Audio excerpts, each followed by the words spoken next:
Hello. What up, what up, what up?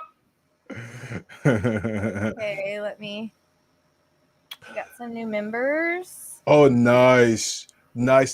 So right off the bat, let me just announce, I see a few of the comments there, some of the people that I do recognize. Alicia, hello, and Captain Wabuffet, right? Okay. So first, let me just thank your favorite person so far, right? And that is Rochelle.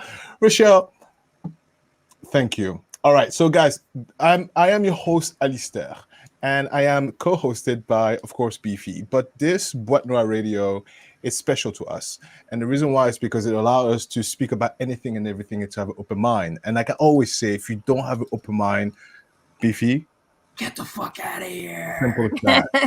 Simple as that. Simple as that. Just fucking leave. Okay, look. I have a lot of questions for you. Beefy, do you want to tell people how you got in touch with awesome guests here, just so we can people can understand a little bit the background story? If I'm being honest, I was trying to see how far up on the search channel the Zodiac, if you type Zodiac into the search bar, like how far down our episode was, and then I ended up seeing, the Psychic Sleuth and the whole Zodiac thing. It just kind of went down the rabbit hole on her videos, but pretty cool stuff. I mean, she's got some, an extensive backlog of videos and quite the accomplishments, as I'm sure anyone who's in this live stream is familiar with all that she's done, and we'll get more into that. But what she's been able to do in the true crime sphere is impressive. So, I'm excited to dive into it. Quite impressive. So, Rochelle, I have a ton of questions for you. So when Beefy brought you up, and I've told you this, and guys, if you don't know me, I'm always polite. So I have my point of view, but I deliver it with as much politeness as possible, because offending people, that's not fun, right? And I think I've told you, like, I'm not really religious. I'm not quite really spiritual-ish. I'm a man of science. And so I was like, what is this? So I have plenty of questions. And which was really cool, because when I told you about that, you mentioned, oh, please, I've dealt with this 1,000 million times. Well, please, you're not the new one. You're not new into all this. So thank you for being open to that. My first question, because in one of your videos, I fell into Brian Koberger. And one of the first questions, and I didn't dive too much into what you said, but if you're familiar with Ashley Gillards, and we talked really briefly, and you mentioned to me how she may have interpreted the cards wrong. And she, instead of, I guess, double checking, she just went hard on Rebecca Scottfield. Yeah. And how is it that you understood it so different than her? Like, how is that? I don't know. Like, I mean, it would be hard so it's easier to now interpret it now that he's been arrested and we know everything, right? Mm-hmm. But during the time, sometimes things are hard to interpret. So the thing is that say she got the teacher card and she was going towards teacher, which now makes sense because he was a teacher's aide, right? You actually called out his name, right? Like you saw the name Brian. Yeah, I heard it. I didn't know where it fit. I never know where the names fit. That's crazy. Yeah, insane. Yeah, we're talking about the girl from TikTok. So the thing is that she did something you never do. like you don't go pointing fingers at people. You don't go accusing them, because we have a responsibility that when we're getting the information, we have to understand that we can misinterpret it. Yeah. We can read the energy wrong, and we can misunderstand it, because we're only going off of feelings, vibrations, visions, symbols, things that we hear. So we can always misinterpret things. Like I misinterpreted things. I'm so sorry to interrupt. Who's the girl from TikTok? I don't know what you guys are talking about. It's because people in the chat are asking too. Right. So it's Ashley Gillard. So with Brian Koberger, Ashley Gillard pretty much, she was saying publicly, and with such passion that the teacher of Koberger is the actual killer. It's not Koberger. This is even after he was arrested, and she was going hard with the Beefy. She was like, "You did it! Wow. You did it!" And then she even went further and be like, "You did it because you were having a love affair with one of the girls, and then you went and you were."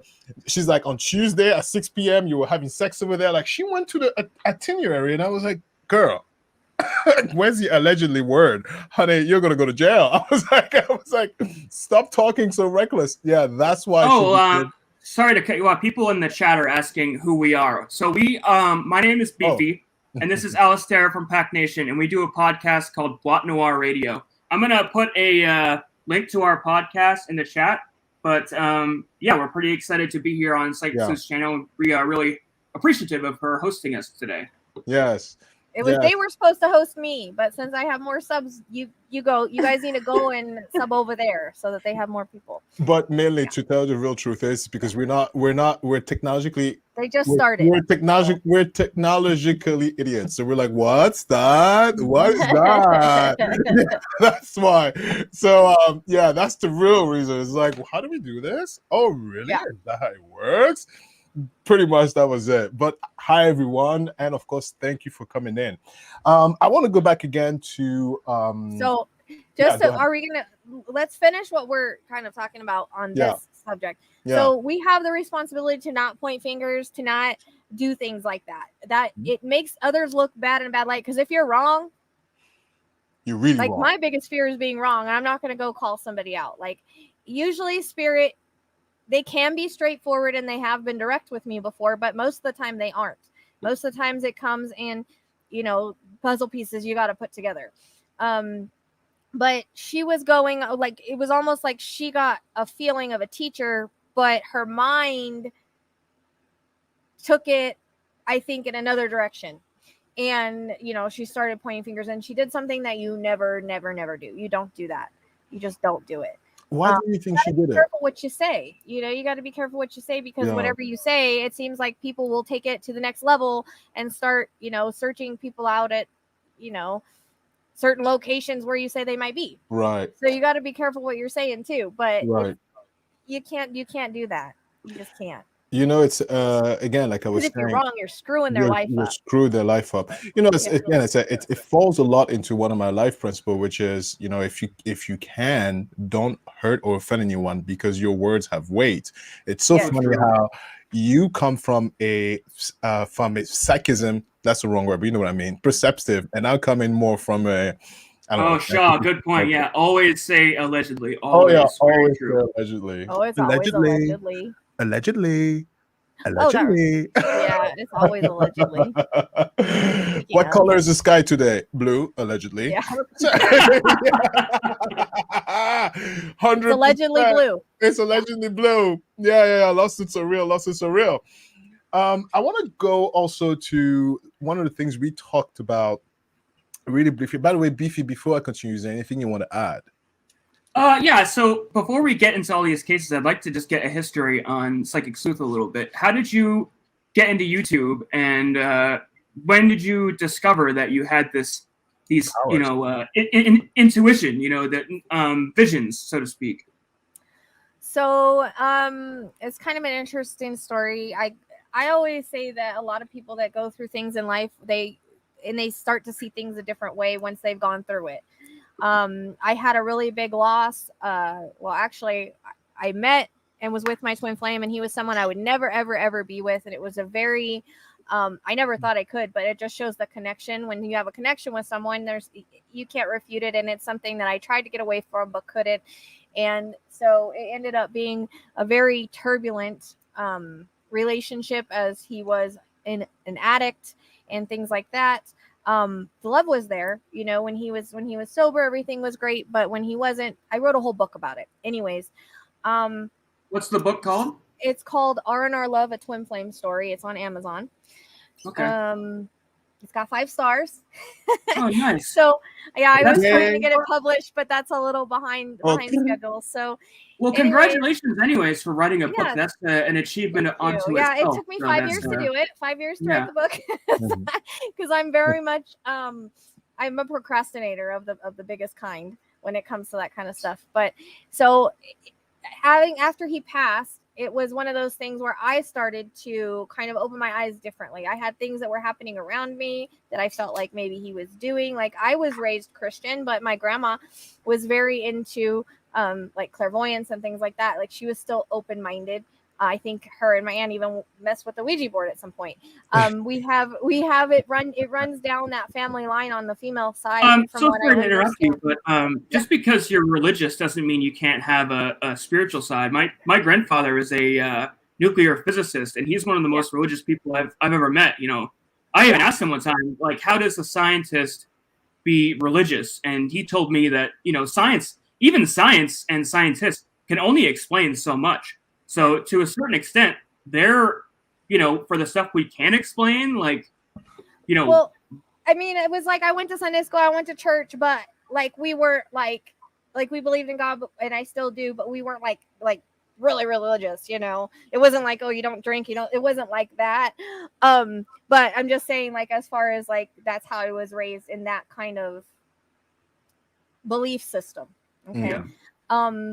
And so, and well, there goes with that belief system. You're only good. You only go to heaven if you're good. Like, there's that belief system too, but which is a bunch of bull hockey, by the way. But anyways, like your visions of Ted Bundy going to heaven. You know? We'll get into that. But I'll get into that. So basically, I got questions on that. You know, I have this that comes down the family line, but I wasn't aware of it yet. I had to have something to awaken me in a sense, which is what this whole situation did. I also, I don't know if I like reached the other, I don't know if my heart stopped. I don't know, whatever. I actually wasn't, I entered a dark place right before my husband passed away. I had started taking a new antidepressant, and I took a bunch of pills. I didn't know what I was doing. And once I realized it, I called my friend, and she came over, and my blood pressure dropped and everything. So they called the hospital, and it was like a total accident because I didn't even know what I was doing. I think it was a reaction to the new antidepressant I was taking. And I didn't see the other side or anything. It was just pitch black. That's all I remember, really. So I don't know if it was like an in-between or anything. I really don't even know if that has anything to do with my awakening. I just think it's interesting. And so, you know, the next day my husband passed away, and from there it kind of went. And I started reaching out to mediums. And well, actually, I didn't really reach out. They found me, let's say that. So there's a lady where I used to live, it was very kind of you didn't see a lot of mediums where I used to live. Like, there's a lot of churches and stuff. Like, you didn't see that. And so I don't even remember how we got in touch, but we got in touch, and she came over and she did a reading for me. And I mean, she knew stuff. There's no freaking way she would have known. This is when you were younger? You were a child when this happened? No, this after my husband passed away. Okay. And I was awakening and I was wanting to communicate with him. So all that stuff that I just talked about, like, happened like right bam, bam, bam, bam. Yeah. So I reached out to her. She did a reading for me, and when she was done with the reading, I was like, you know what? I want to do this. Like, this is kind of cool. Like, I want to help people like this. So can you learn to be a psychic? Well, you can open up. Like, we're not all gifted the same way, so we're not going to all have the same gifts. Some are going to be stronger than others. Oh, wow. So are you telling me right now that we can be you can learn to open up and tap in? Definitely. Yeah. Wow. You know, it's a vibrational thing. And you kind of, I don't know, you can learn to open up, you can learn to clear your chakras, you can learn to tap in. So that's kind of what I did. As I started working on it, I ended up meeting a lot of people along the way that helped me with that. I met my mentor. She's passed away now, but she came in and she was like, look, you need to be doing readings. I was like, what? I need to be doing readings? What are you talking about? I literally just started this path. Well, what happened is I was always supposed to do this. I just didn't know. I hadn't awakened to it yet. So it can be inside of us, and then something can open us up, like a really hard passing or something like that. And it can kind of awaken us to the other side and to our gifts. And just like anything, really, the best way to learn something is by doing it. So exactly. So I started like auto writing my husband, and I started like tapping in that way. And that's why I do so well when I like to do my readings, through chat or typing, because that's how I originally tapped in, and it's just me. I'm just focused with spirit. So I started auto writing him. I started meditating a whole lot, and I decided, hey, I'm gonna open up a grief group. So I opened up a grief group, and I just thought, I'm just gonna help people with experience like I went through. So how long before you started the YouTube channel? Well, I'm getting into that. That's the next part. Oh, okay. I'm sorry. So I know it's kind of like a long drawn out story, but Okay. so I started the grief group, and I was channeling, but I didn't realize I was channeling when I was helping people. It was like, where are these words coming from? So one day I was like, I started getting information for this lady for her son, and I still have her on my Facebook. And I was like, do you mind if I tell you what I'm getting? And she's like, no, it's fine, go ahead.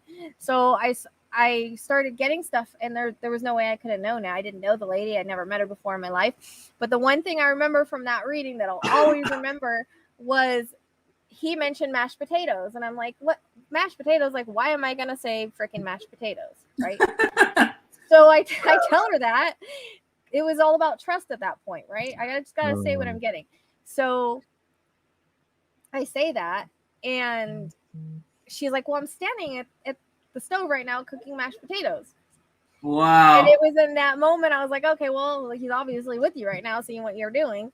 So from there, it kind of went to Spirit pushed me to do a YouTube channel. I got my channel got jacked. My channel got jacked by China. And I had to start all over. So I've actually been doing it a little bit longer. I've actually been doing this about 11 years. And I started YouTube like maybe 9-10 years ago. I also did a podcast around that same time. It was American Crime Cast. If you look up American Crime Cast, there's Beverly Warzay. If you listen to that, I'm the medium they're talking about, but we couldn't figure out how to record me. So they just read my reading. Oh, wow. But that was like, I know. And then a cop came on there and validated everything. It was pretty cool. Wow. But so then it kind of went from there. I've had podcasts, I've been doing YouTube, and like people, I've come a long way. Like back then, I didn't know what the hell I was doing. Yeah, your accreditations and your catalog is no joke, like for sure. Yeah, and I went from like auto writing and reading it to last year. I switched over to doing. We'd tried live readings, and then I realized I can't do live readings because I mind read the chat. I pick up stuff people are saying, so it overtakes, especially if there's a lot of people saying the same thing. Right. So because I don't watch the chat, but I'll still pick it up. So I decided we can't do that anymore. Wow. We need to record. So we do that now. That's basically how it all got started, and I started doing readings ever since then. Like I did them for free for a really long time till I had the gist of it. Before I started charging, I wanted to make sure I was good enough to charge. Hey. So that's your animals. I was wondering who's barking. It's the middle of the day, so you will hear barking. I have a dog too, and I was like, what is she doing? What's going on up there? No, perfect. I'm glad it's not my dog. Perfect. Yeah, no. So that's basically my whole gist. Now, you mentioned a lot of the readings, and we talked very briefly, and you say that when you do your readings, they sometimes speak to you through the microphone, and I couldn't ask you too many questions then. So here's my question to that: how the hell does that feel? Like, do you just feel the vibration on the mic, or is it just like the mic irritates you? I mean, explain to me, how do you know? We didn't know. We don't know till we listen back. Oh, snap. We listen back and we hear it. Like last night on the sub one that I did, it sounded like I was underwater. Oh, snap. It was weird. It was like it was like an echo, but at the same time it sounded like I was underwater, and then you could hear voices too. So like they just started doing that. They never did that before. So I have another question then. So in that case, because this is in relation to the submarine, right? So if your voice was emulating you being underwater, then there was a spirit that was telling you that was channeling the connection between the people trapped in the water and you. So does that mean I was tapped into the CEO. So does that mean the CEO is dead? Oh, snap. Yeah, you were getting premonitions about Titanic before we even had any inclinations about this submarine thing, right? The CEO is dead. A year ago it came in. Wow, a year ago. Yeah. Crazy. Unbelievable. I mean, we didn't know till it happens. It's one of those things, like I always tell people, like when I get stuff, it's not to stop it. Like we can't stop what's meant to happen. It's more like a validation for one, and validation of prediction, and kind of to prepare yourself. We don't really know until it happens. But a lot of the auto rights, I mean, I could do it would be so much to do a validation video. I've wanted to do it, but it's like, man, I'd have to find so much stuff and put it all together. It would take me forever. Can I ask you another question? So you mentioned earlier that as a matter of principle, you have to be very careful about the words you say because of how heavy the weights are. But was there ever a situation where you've made a reading or you've made a prediction, it was not super accurate? You know what? I'll go even further. It wasn't accurate at all. What happens then? Like from the psychic perspective, what happens next? I get really hard on myself. Okay, and then I get really hard on myself. Do you try to communicate again? So let's just say, you use the CEO example now, right? So let's say if it comes out the CEO is alive, let's just say that. Do you go back and be like, who was talking to me underwater? Or is it, do you just let it go? Or do you try to... So I try to... I guess I kind of try to understand like why I got it wrong or what I got wrong, because I'm always learning and growing like everybody else. Like I'm just a human connecting to another vibration. That's it. Like I'm tuning in a radio station. I can get it wrong. I'm human. I'm not God. I don't know everything. Of course. Oh my God, I do that all the time. Yeah. So it's one of those things where it's like I have got it wrong where I thought someone was deceased, but they were really just drugged up. So they were at the really low vibration to where they felt like it, and I was still communicating with their spirit, or I was picking up someone else around the situation. Wow. That maybe, someone else was deceased and I pulled them in instead. Like that's happened, I think, once or twice. That's why I don't like to ever say that someone's deceased or alive, because it's really hard to tell. I wait till I'm done with the reading and how I'm connected to them. Like some psychic mediums can tell you right away, but for me, because sometimes I connect to people when they're alive strongly as well, it's hard for me to tell. But last night, the way that I was made to feel, and the way and all the information, if I get a ton of information, they're usually gone. And you're talking about the submarine that they're dead. Yeah. So because I don't ever like to say that, I could totally be like wrong, and I don't ever want to tell anybody, oh yeah, your loved one's deceased, and they're not. So now let me tell you something also really in regards to, because I could tell you right now that even though they've been there for, let's just say 24 hours or so, this is the psychic aside, which is why I do believe that someone is most likely dead by now, because it's one thing if you're there for a couple hours and come back up. It's another thing if you're there for 24 hours, because even if the pressure doesn't kill you, it's freezing. Yeah. It's really, and really even if they cold. At this point, even if they found a way to bring them up, because it would take so long for them to go through the compression stuff or whatever. The cabin is pressurized. The pressure, the cabin is pressurized. That wouldn't be the issue. The issue is the cold. Like even if you wear socks, even if you wear a jacket, it's just a matter of time before you freeze. No, they would still need to do decompression stops. If they were to find a way to bring them up, they would still need to do the decompression stops. I don't think so, because the capsule it's pretty pressurized. Yeah. I mean, it was one of those things when I first started getting hits on it, because I tried to tap in before I did a reading. It's always better for me to sit down and do a reading, because sometimes random stuff I don't really understand. Sometimes I'm like getting random stuff. Like I kept seeing a woman being rescued. Yeah, I kept seeing a woman being rescued. Well, I was like, there's no women on there. And I was even afraid to say it, but it turns out they went missing before and there was a woman on there. So that's the past part of it. Spirit was trying to tell me they've been missing before, and that's why they showed me a woman, not a man. It makes sense. So it didn't make sense until I realized there was a woman missing before and it went missing before. But at the time I was like, what? Like, I'm totally off on this. No way are they going to be rescued. No way, but it was because they were rescued before. And then I kept seeing the hook of them bringing it up. Now I think, and I was getting miraculous recovery, but recovery is not rescue. Someone brought that to my attention last night. Like they might just recover the submarine and not actually rescue the people. Very good point. Love it. By the way, do you have any questions for us, Miss Rochelle? Rochelle. So I Well, say it like that. I say it like that only because Beefy, if you everybody calls remember. me Rachel. Well, yes, I got it.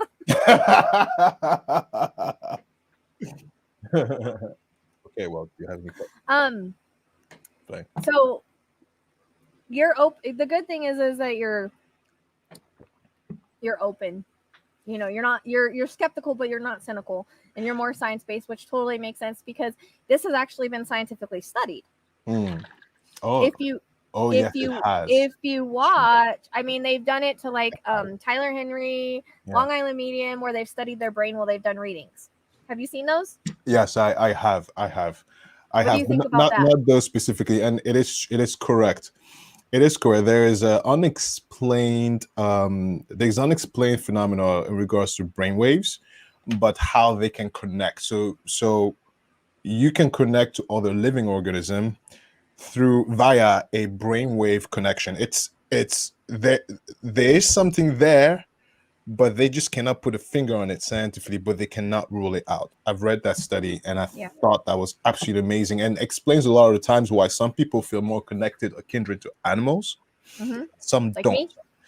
And it was fascinating when I read the article, because they were actually trying to be like, no, guys, listen, you know,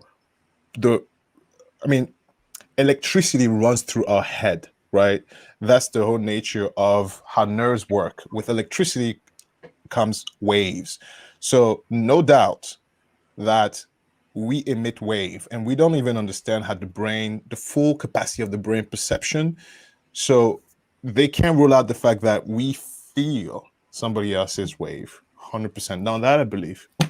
Yeah. So I noticed that a lot of people with gifts like mine, we have ADHD. Oh yeah, welcome to the club. Somebody brought it. Well, somebody brought it. I didn't have it before. I didn't have it before I had my gifts. I got ADHD out of it, and it's like bad sometimes. So you I think noticed, opening yourself up to the like psychic sphere or whatever actually like changed you as a person? It did. Wow. It changed me as a person in so many ways. Like I look back to when I was 20 and I am not the same person. I have grown so much through just experience and this kind of work and understanding everything more, but also like it gave me ADHD. but someone brought it to my attention because I was like, I wonder why like all of us have like ADHD that are able to connect to the other side. Well, it's a faster vibration. It's a high vibration. So our brain has to go faster, in my opinion, for us to reach that. But it makes sense to me because ADHD, we're kind of yeah. It's the same thing. So it's like, and we kind of have to learn how to like slow down our brain a little bit. And I'm an air sign. I'm always up here, up here. Whoa! Wow, look at the clouds. I'm total air. Like I'm double Aquarius with the Libra, where my justice comes in at why I go towards the true crime. But yeah, I'm all up in the air all the time. I'm airheaded, man. Now, speaking of true crime, I am absolutely fascinated at the fact that Ted Bundy likes you a lot. Right, Beefy? Yeah, her and Ted Bundy are they're homies there. No, her and Ted Bundy hang out because let me tell you something. When you told me that, I was like, Beefy, what is she talking about? Is she saying Ted Bundy is like hanging out with her? What is going on? No, he's got like a perma seat just like in her in her head. He's just hanging out always. This is absolutely amazing because you know what? Let me tell you something. There's no other way to understand a criminal if not a criminal can tell you more about them, right? Exactly. And it's almost like, Ted Bundy, you must be really bored over there in hell. But you mentioned do you feel him there right now with Bundy? Yeah, is he here? Well, I usually call him in. He's not intrusive. Okay, wait. Can you try calling? Can you call him? Dahmer? Yeah, can you call Bundy? Yes, call Dahmer in. Let's go, Dahmer. Dahmer. I have questions for you, we were Dahmer. doing readings today. I didn't think.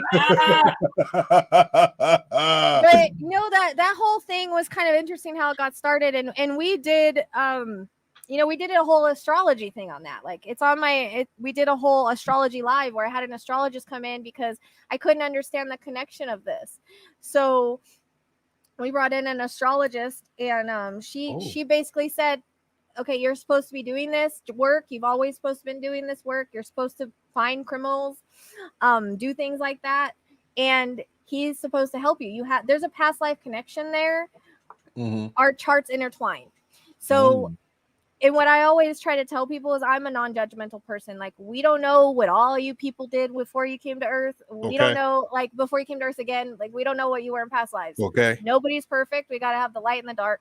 And if we look at what he accomplished by his darkness, he started the whole thing with serial killers and people studying them and learning more about all of that. And he kind of brought in the psychopath thing.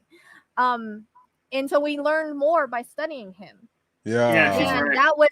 that was he was one of the first serial killers that the FBI actually profiled and that studied. we knew about, right? And so the astrologist was saying he had a purpose. No matter if anybody liked it or not, he had a purpose. We all he helped detectives catch the Green River Killer too. Yeah, like he helped the FBI. And so we can't really condemn people that come with mental illness. Obviously, he came here as a psychopath, and he has something wrong with his brain, and it's something that we can't condemn people that have mental illness for, although we don't approve of what they do, and what they do is wrong. But then there comes in the whole soul contract thing, like every single one of his victims have a soul contract with him. They signed up to go through this with him as part of the lesson and part of everything. I have a whole video on that. Oh, wow. Yes. So did you sign Bundy's soul contract? Are you like bound to him now for the rest of your life? You owe him? We have, according to our astrology chart, we are supposed to make people look at things differently in the work that we do. He's supposed to help me do this, but I didn't know that at the time. I channeled him a couple of times as to try to find out if he had more victims and stuff, and he was very forthcoming. And we did an astrology chart of the times that I did that and what it meant. And then there's too much to go into on that. You guys can just check out the video. He's got a of course. And, okay, so wait, we got this comment on here from Carly. Do you actually have the ability to like actually try to reach out to Dahmer? Like, do you have? Yeah, I do. I do. I always tell people, like, they don't have to talk to us. No spirit has to talk to us, but they usually do. Okay, can we do it? And when I first reached out to Ted, he was in the dark, because I saw dark around him. But with helping with Idaho 4, the reading that he helped me with, after Kohlberger was arrested, he came to me. He said, "I told you so." Dahmer did? No, Bundy did. Oh, Bundy. Okay. Bundy on Idaho 4. Can we do it? Yeah, like can we do it? And don't feel pressured. He came. I was literally at a salad bar when this happened. Like, I was getting a salad, and he came in my mind's eye, and he's like, "I told you so." And he showed me him walking down into a tunnel into the light. So he's showing me that because he had helped with that, he transitioned. Oh, great question, H.E. Copeland. Yeah, did Bundy scare you when you first started to reach out to him? I'm not judgmental. I'm not afraid of him. That's one thing you cannot do with this, is you cannot be afraid. You cannot be afraid with this, because you will attract the darker energy. Your light has to be stronger than that. So Ted already knew. He already knew what he had waited a long time for this to happen. So he was eyeing you out. He was as his redemption. To make sure that he probably watched me my whole life. Who knows? In one of the readings, he said, "Don't worry, you weren't my type." That's so How dare mean. you, Ted? Yeah. How dare you, Ted? What do you mean? What a judgmental spirit. It wasn't our soul contract for that to happen. Dead ass, bro. The next time I tapped in with him, he was standing with all of his victims. So he was standing with all of his victims, like, we're all good, That's the next time I tapped into him. That's so insane. So the victims are stuck with a soul contract with Ted Bundy? Wow, poor things. I mean, and that's the thing with soul contracts, is like, you can't stop what's meant to happen. And it's always for a higher purpose and a higher good, right? So we learned a lot from that situation. And those souls, just like addicts that come here, they have a harder soul contract. And they are some of the strongest people, because they chose to come and deal with that addiction. It's kind of the same thing as they chose to come and deal with mental illness. It's something that is, you have to overcome. So you have to be a really strong soul to do that. And he put a lot of burden on himself. Oh, wow. To be the most hated man. Okay. But still have a purpose. And they had a purpose with him. So he didn't care. That's what you're saying. What do you mean? So because he was the most hated man, but he didn't give a crap. So he was like, He doesn't. well. No, he doesn't care. He didn't care. Actually, he liked because he also knew he was liked as much as he was hated. Because Yeah, of studied him, course. Yeah, he liked he's that. not wrong. He had that. He's Yeah, like, he had yeah, that I'm arrogance. Bundy. It's He had still that to this arrogance. day, like, oh, he was such a Dangerous. great lawyer. He was so good looking. It's like Yeah. they just He's like, where's love the knife? talking up Ted Bundy. Are you hungry? How about Nobody- this? I'll make you guys. Nobody a deal. ever talks about the victims, but they love talking about how handsome Ted Bundy was. Oh, it's so annoying. Mhm. Yeah, but wait, let's talk about this soul contract really quickly because I'm a homebody in real life. I cannot imagine being put to work at the afterlife. I feel like, wait, where am I? What is going My on? relaxing time, Like, yeah. No, I'm relaxed. I No, know you work so so- hard in real life. What do you mean I have a soul contract? You don't Get have out to of here, work. man. No, I mean, people do have jobs and things on the other side. Like some people like to learn more, but they can do whatever they want as their Amazing. version of heaven. Like if you want to sit on a beach all day, you can. But there's ones that like to go to the library and look at, learn things and go to the Akashic records and. Whoa, Is that- hold on. Hold Okay, on. wait. What's this comment from Bethany? You said China hacked you, and I know Russia tried. What is she talking about? You got hacked by China? So I say no. The first reading that the first YouTube channel I had, it got hacked by China. What? It's okay. They want to How learn do you English know? too. How do you know it was China? Because all of a sudden there's all this Chinese stuff on my Oh. YouTube, and people were like, "I knew that wasn't you." And then I got it back. Right, I got it back. YouTube got it back for me, but then it was never the same. No one could see my videos or anything. And then I don't know. Then the comments got taken over. It was just weird. Like if you go on my old channel and you try to comment, it gets deleted. It's the weirdest thing. Because I was trying to get all my people over here that were over there. Because when I did Shanann Watts, that was like my biggest video over there. I had like 85,000 views on that one, and I was like, man, I hate to leave my channel and all that just happened, but. Okay, another thing I'm dying to talk to you about is the Delphi case, right? Because I mean, I was obsessed with that. The whole video that came out, those two poor little girls, and it blew my mind for as long as that case went unsolved. Is that because I have a video of that guy and his voice. For anybody that doesn't know, these two little girls, they were walking down this train trusset, and right before they got murdered. One of the little girls took a video on her cell phone of the murderer, the guy that ends up killing her. And they released footage of the killer walking on this train track and a snippet of his voice. But you actually called him out by his name before police actually arrested the guy, right? Yeah. And you know what? I had people coming at me. I forgot where it was, and they're like, "We already knew about him before you got that in May." And I'm like, "You did, really? Because was he arrested? Was it in the news? No, it wasn't. So shut up." But I guess it was all in the. We're not talking about just Reddit with Kohlberger, where you said Brian. You said first and last name, like you knew it was him. That's literally the first time that ever happened. And what was crazy is I had worked Delphi for the whole time. On and off for the whole 5 years. I had done 13 readings on it altogether. Absolutely or something like crazy. That. And I was auto writing a lot of that. So what I didn't understand at the time when I was auto writing is I was also pulling in interconnects in other cases. I didn't understand that's how my auto write worked. Sorry to interrupt you again. What's auto writing? So an auto write is I was saying, that's how I first started connecting to spirit. I sit down and basically they take over and I type what they say or show me. Oh, so okay. It's another form of channeling where I'm writing or typing what I'm channeling, and that's just that woman back in the 30s who wrote the book through a ghost, and it was one of the most published work. She was just some housewife, but because she was a medium, some spirit from way back in the day wrote through her, and the works that she published are incredible writings that she could have never been capable of. I forget what her name is and what the the exact details of it are, but crazy stuff. That is auto writing. So, but I didn't know at the time kind of how it worked. As far as I was still new at all this, so I was pulling in different cases and things like that. And I remember I kept getting a truck driver in that, but now we're thinking the Stevensons that's connected to Delphi as a truck driver, so that's interesting. But when I started doing live, I was like, you know what? It's time to go back to Delphi. It's just time.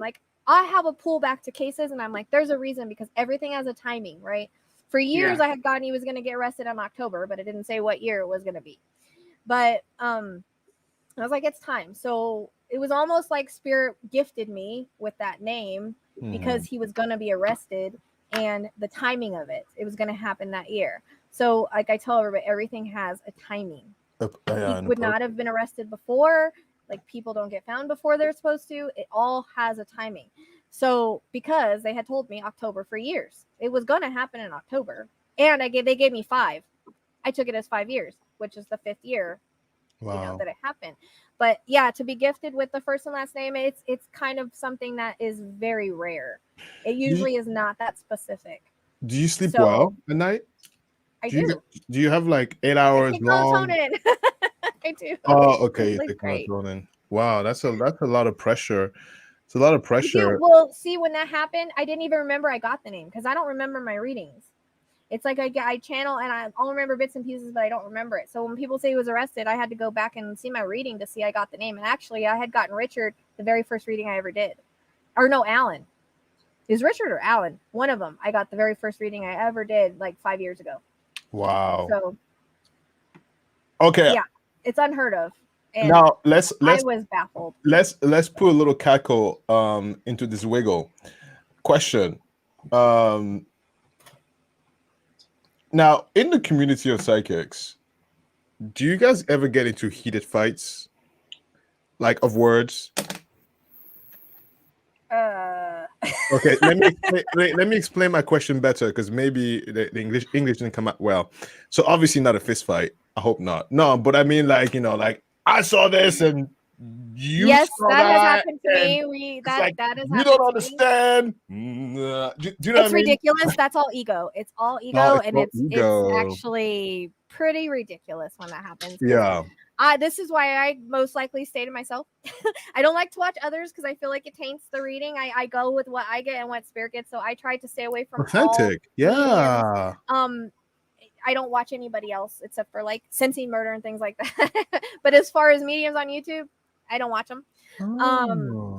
But I did, after Kohlberger was arrested, someone well-known did come in my comments and say that I stole her reading. Yep, my reading was done first.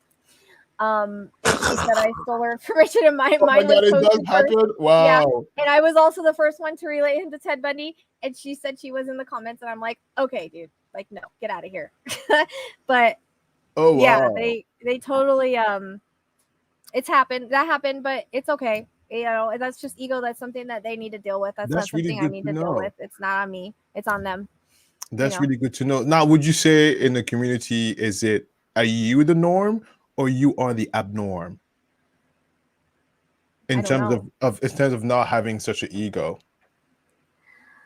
I think we all have a little bit of ego. Like that's just the human nature, right? The human nature. We just have to keep our ego in check. In check, of course. We have to keep it in check. Of course. Oh, okay. So, Biffy, do you want anything to add before I go to my next question? No, go for it, man. You're good. Doing a great job. Oh, thank you, Biffy. Thank you so much. I just saw really quickly there in the comment that someone said, "Who is this guy?" I'm assuming you're referring to me. It's one of my subs, yeah. Yeah. Listen. My name is Alistair. I am a host on Boîte Noire Radio, and we are being lovely invited, if that's proper English, by the lovely Rachel. Wink, wink. Rochelle. I know. That's why I said wink, wink. Yeah. And my co-host there is the squirrel. That's his mascot. And his name is Beefy with the anxiety. Exactly. So we both have our respective channels. I'm Alistair with Pack Nation, and Beefy is Beefy with Anxiety. And but we have this podcast together, and we came across your lovely matriarch, and as a person who don't really believe in psychism, I know that's not a word, but I don't know what else to use. So it was good for me to come in here and just ask questions because we do a lot of true crime situation, and the fact that your matriarch, I say that with all love, matriarch has quite an interesting brainwave capability to decipher the difficulties. It was good to ask this question, so that's why we're here. I hope I hope I introduced myself with as much laughter. I hope you're laughing. There. All right. So, all right, let's go to my next question. So I want to ask you about you finding missing objects. Oh, Right? Yeah, because let me tell you something, Rochelle. Let me tell you something.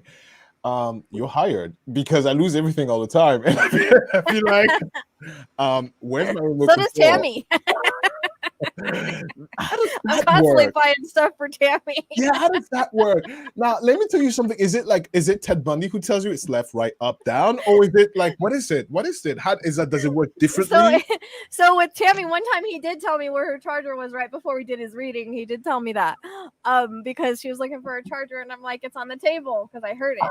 And she goes and looks and it was on the table. She's like, okay, I found the charger, time to do the reading.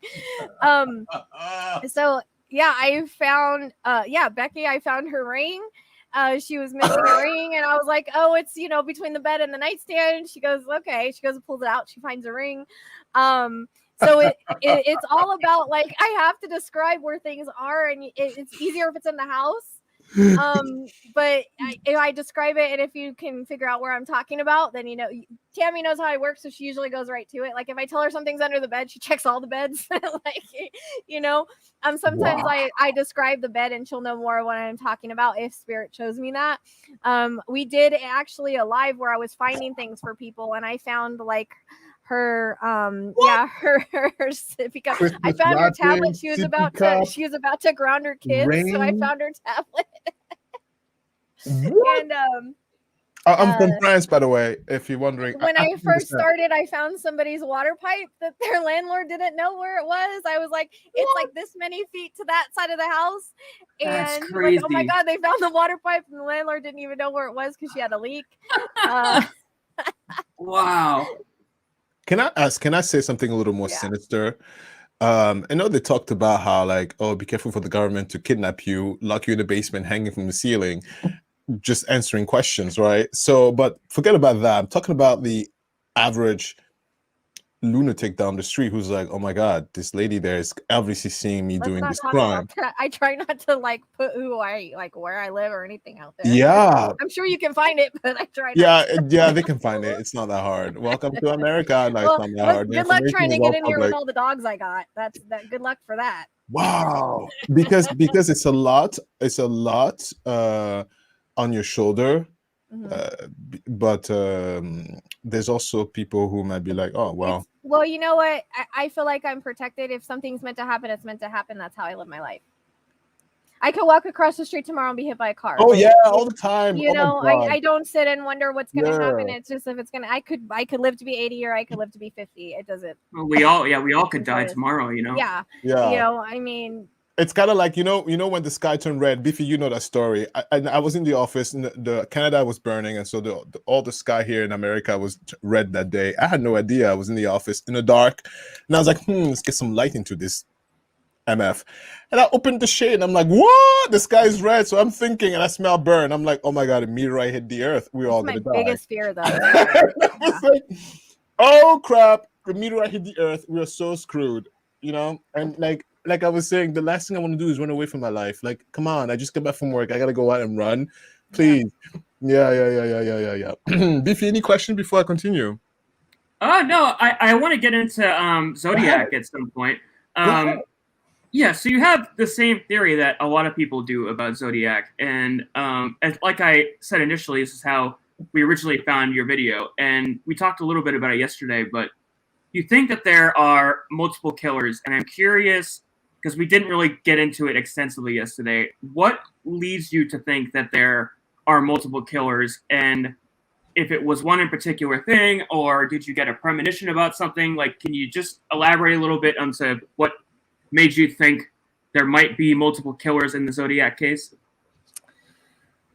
That case was so confusing, like most serial killer cases are that I work, because sometimes I pull in a lot from the different victims, and sometimes I pull in people that have been arrested that they've looked at. So it's kind of hard to, because I can get a lot around a case. Like I pull in so much information sometimes I don't know where it fits. But after people have certain people have messaged me and told me things like, well, this person fits all this and this person fits all this, and I was getting information on both of them. It just makes me wonder if it was a group or multiple people. And it's actually, when we were talking yesterday, I actually heard the Zodiacs instead of kidding. The Zodiacs. So Wow.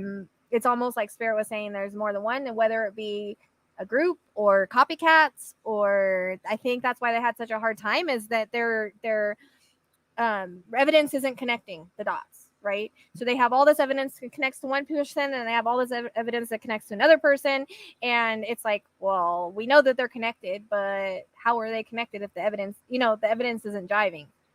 Like you were saying about I heard that they, about the palm print and the fingerprint, and then Spirit also gave me that reference to Delphi, which made me think of Alan, the name Alan. And then somebody's like, oh yeah, there was, the person with the palm print and stuff named Alan. And a lot of the stuff, a lot of the stuff that I got fit his childhood, and his past. So he you was think military and all of that. So, I just think that the way maybe I'm pulling in more than one perp, because there is more than one perp. I thought that too, especially when Biffy, when you were explaining the case on Boîte Noire, you were good job, by the way. But when I was visualizing it as you were talking, it's like, this is back in the day where there was no internet and it was very hard to do stuff manually, if you know what I mean. And like, do they really have that kind of time to run around in circles and mail all those mail and do everything the way that, like, it seemed like it didn't make a lot of sense for one person to do all of that intricate job and do it well. Like, so I in my mind I was like, maybe there's more than one person in this, or maybe it was just one guy with too much time on his hands. Well, if we even go through the case files of Zodiac, at each different attack, all the victims describe a different person, even though they're very similar by the way those describe them. The way that each victim is describing him is totally different. Like, at one point, he's a stocky guy. At another one, he's a slim guy who's really tall. At another one, he had glasses. And then at another one, he was, didn't have glasses and all this stuff. So it really tracks with what Psychic Soup is saying, where it could be multiple people. I'm curious, though, when you picture like some of the individual attacks, like, for example, the shooting at Blue Rock Springs or the shootings in Vallejo, as compared to like the Lake Berryessa stabbings or the shooting of Paul Stein in the cab, the modus operandi are so different in all of those attacks. Are you getting premonitions of different people for each incident, or does it feel like the same people were involved in all of them? If that makes sense. Like, is it the same group of people for all attacks, or is it one person did one, another person did another? I don't think, did I pull cards on that one? Yeah, I did pull cards on that one. I don't know, because I didn't see all the attacks. I kind of just give like what Spirit gives. Like, I don't get every single detail. But it seems like they were giving me information on two perps at least. Because I remember I kept flip-flopping between a bald guy and a guy that wasn't bald. But they were both deceased, and both of these guys are deceased. Like, they kept telling me someone was in a wheelchair, which Alan was, I guess, or something. One of them was at one point. And I guess he passed away pretty young. 30s or something in prison. I can't remember. And then the other one just recently passed. Now, he DNA connects, right? Or something. There's some kind of... They have evidence that say that he's the guy. They both have weapons. Like, I just wonder if they knew each other or if one's a copycat. Like, I definitely know that I got information on two people, and I was having a hard time deciphering, like, who did it. So the DNA hit that was in the news recently, that's not verified by the FBI. Okay. That was something independent by a group of internet sleuths, almost, kind of like us. His name is Robert Post. He's not officially labeled as a Zodiac suspect beyond this independent group of people that think it was him. But there was stuff that matched that I got with him. Oh, real with Post? Well, yeah, but it's hard because they both have similar. They were both in the military. Mm-hmm. They're both deceased. So it's hard to tell like which one I was picking up. But I did keep seeing the bald guy, so I do feel Alan is definitely he definitely did some stuff because Wow. I also get like the childhood that I was getting matched him too. And they related the name to Delphi. So he's allegedly, well, do we have to say allegedly now that he's gone? Yeah. I don't know. You know, definitely whoever the Zodiac is not alive anymore from what they showed me. And just Wow. like Shaw's saying, with Arthur Lee Allen, that was a big theory on the case, is that he had multiple personalities because his handwriting didn't match the Zodiac letters. So what a lot of people think is that he had Yes. multiple personalities. And that would could be two. That would definitely affect the way you get your readings, right? If you're basically getting a reading on someone's personality, but it's actually another one that's committing the murders. Yeah. So it could be multiple like I could be, that's maybe why I was flip-flopping. Like I'm seeing him bald, but then I'm seeing him with hair. Maybe his other personality had hair. And or it maybe is that's possible that if they connect this other guy and by some way, shape, or form that he just copycatted. But I think allegedly Alan's the original one. That's where my feeling goes. Too much matched him specifically, you know. And Spirit did tell me the relation to the name of Delphi, which told me Alan. I didn't want to say Alan because I get that name so much lately. It's crazy. Like it's everywhere. So sometimes I question that because I hear that name a lot.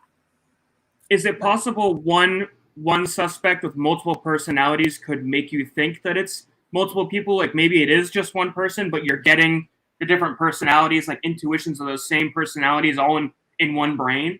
Yes. Yeah. Wow. That's why I'm saying that's why I'm flip-flopping, because I don't know if you like remember in the reading where I was like, I'm getting like the bald guy, which Alan's the bald guy, right? But then I kept flip-flopping to, well, now I'm getting this guy with hair. So I think I was picking up, and that might be why his handwriting didn't match, because if he had multiple personalities, his handwriting wouldn't match. It would match the other personality from what we understand and know about multiple personalities, right? And so that's very possible. I hadn't thought about that, but yeah. Wow. Interesting stuff. I mean, it makes sense. It makes sense because I mean they have evidence against him, right? The palm print and the fingerprint. I definitely feel I'm getting like he was definitely involved with the cab. So as far as I know, the thumbprint in blood that came from Paul Stein's cab and the partial palm print that it got from the letter, those prints haven't been matched to anybody. In fact, the Arthur Lee Allen, the prints that they had ruled him out. He was ruled out by DNA prints and handwriting. But again, the handwriting could be explained if he has multiple personalities. Plus, he was also what do they call it, ambidextrous. So there are theories all over the place to explain why Arthur Lee Allen could still be involved. But the DNA is tough. Yeah, the DNA. So that's when it brings into the multiple people, because I still think he's involved. I got too much information on him for him not to be. Not to be. I mean, the DNA samples came from the letters, and he could have had somebody else licking stamps. You know what I mean? Yeah. Or if he did have multiple personality, yeah, you're right. He could have had someone else look at stamps. It depends on how smart he was. I mean, sometimes these guys are pretty smart. You know what? A lot of times they're very smart, but I think also because the nature of us human beings, most of us are nice people. Like I wouldn't think that my neighbor is stalking me to murder me, right? So most people, sorry for that noise, my daughter is up. Most people would just, hey, can you help me? Sure. Can you change my tire for me? Absolutely. Can you get under the car? Okay. And then you got a broken arm? I'll help you. Right. Yeah. You know, like how many of you would stop if you're driving down the road and you see an elderly woman, like, help me? Of course I'll stop and help. Yeah. Right. So it's very easy. We easy prey because we are trusting and nice. We don't think most people are nice people. It's just this few. We are easy prey. We're easy to catch. Mm-hmm. Yeah. So I mean, it's one of those things. Like I left that reading more confused than when I went to it. Yeah. You know, it's because I get puzzle pieces, so I got to put the puzzle pieces together, and it's like, well, a lot of stuff matches this guy, and a lot of stuff matches this guy, and this guy. So who the frick is he? Like, that's like, are you kidding? You know? What made you go into, like, did that reading just pop up, or is this something? Yeah, me and Tammy were just like, oh, let's do it. Oh, I see.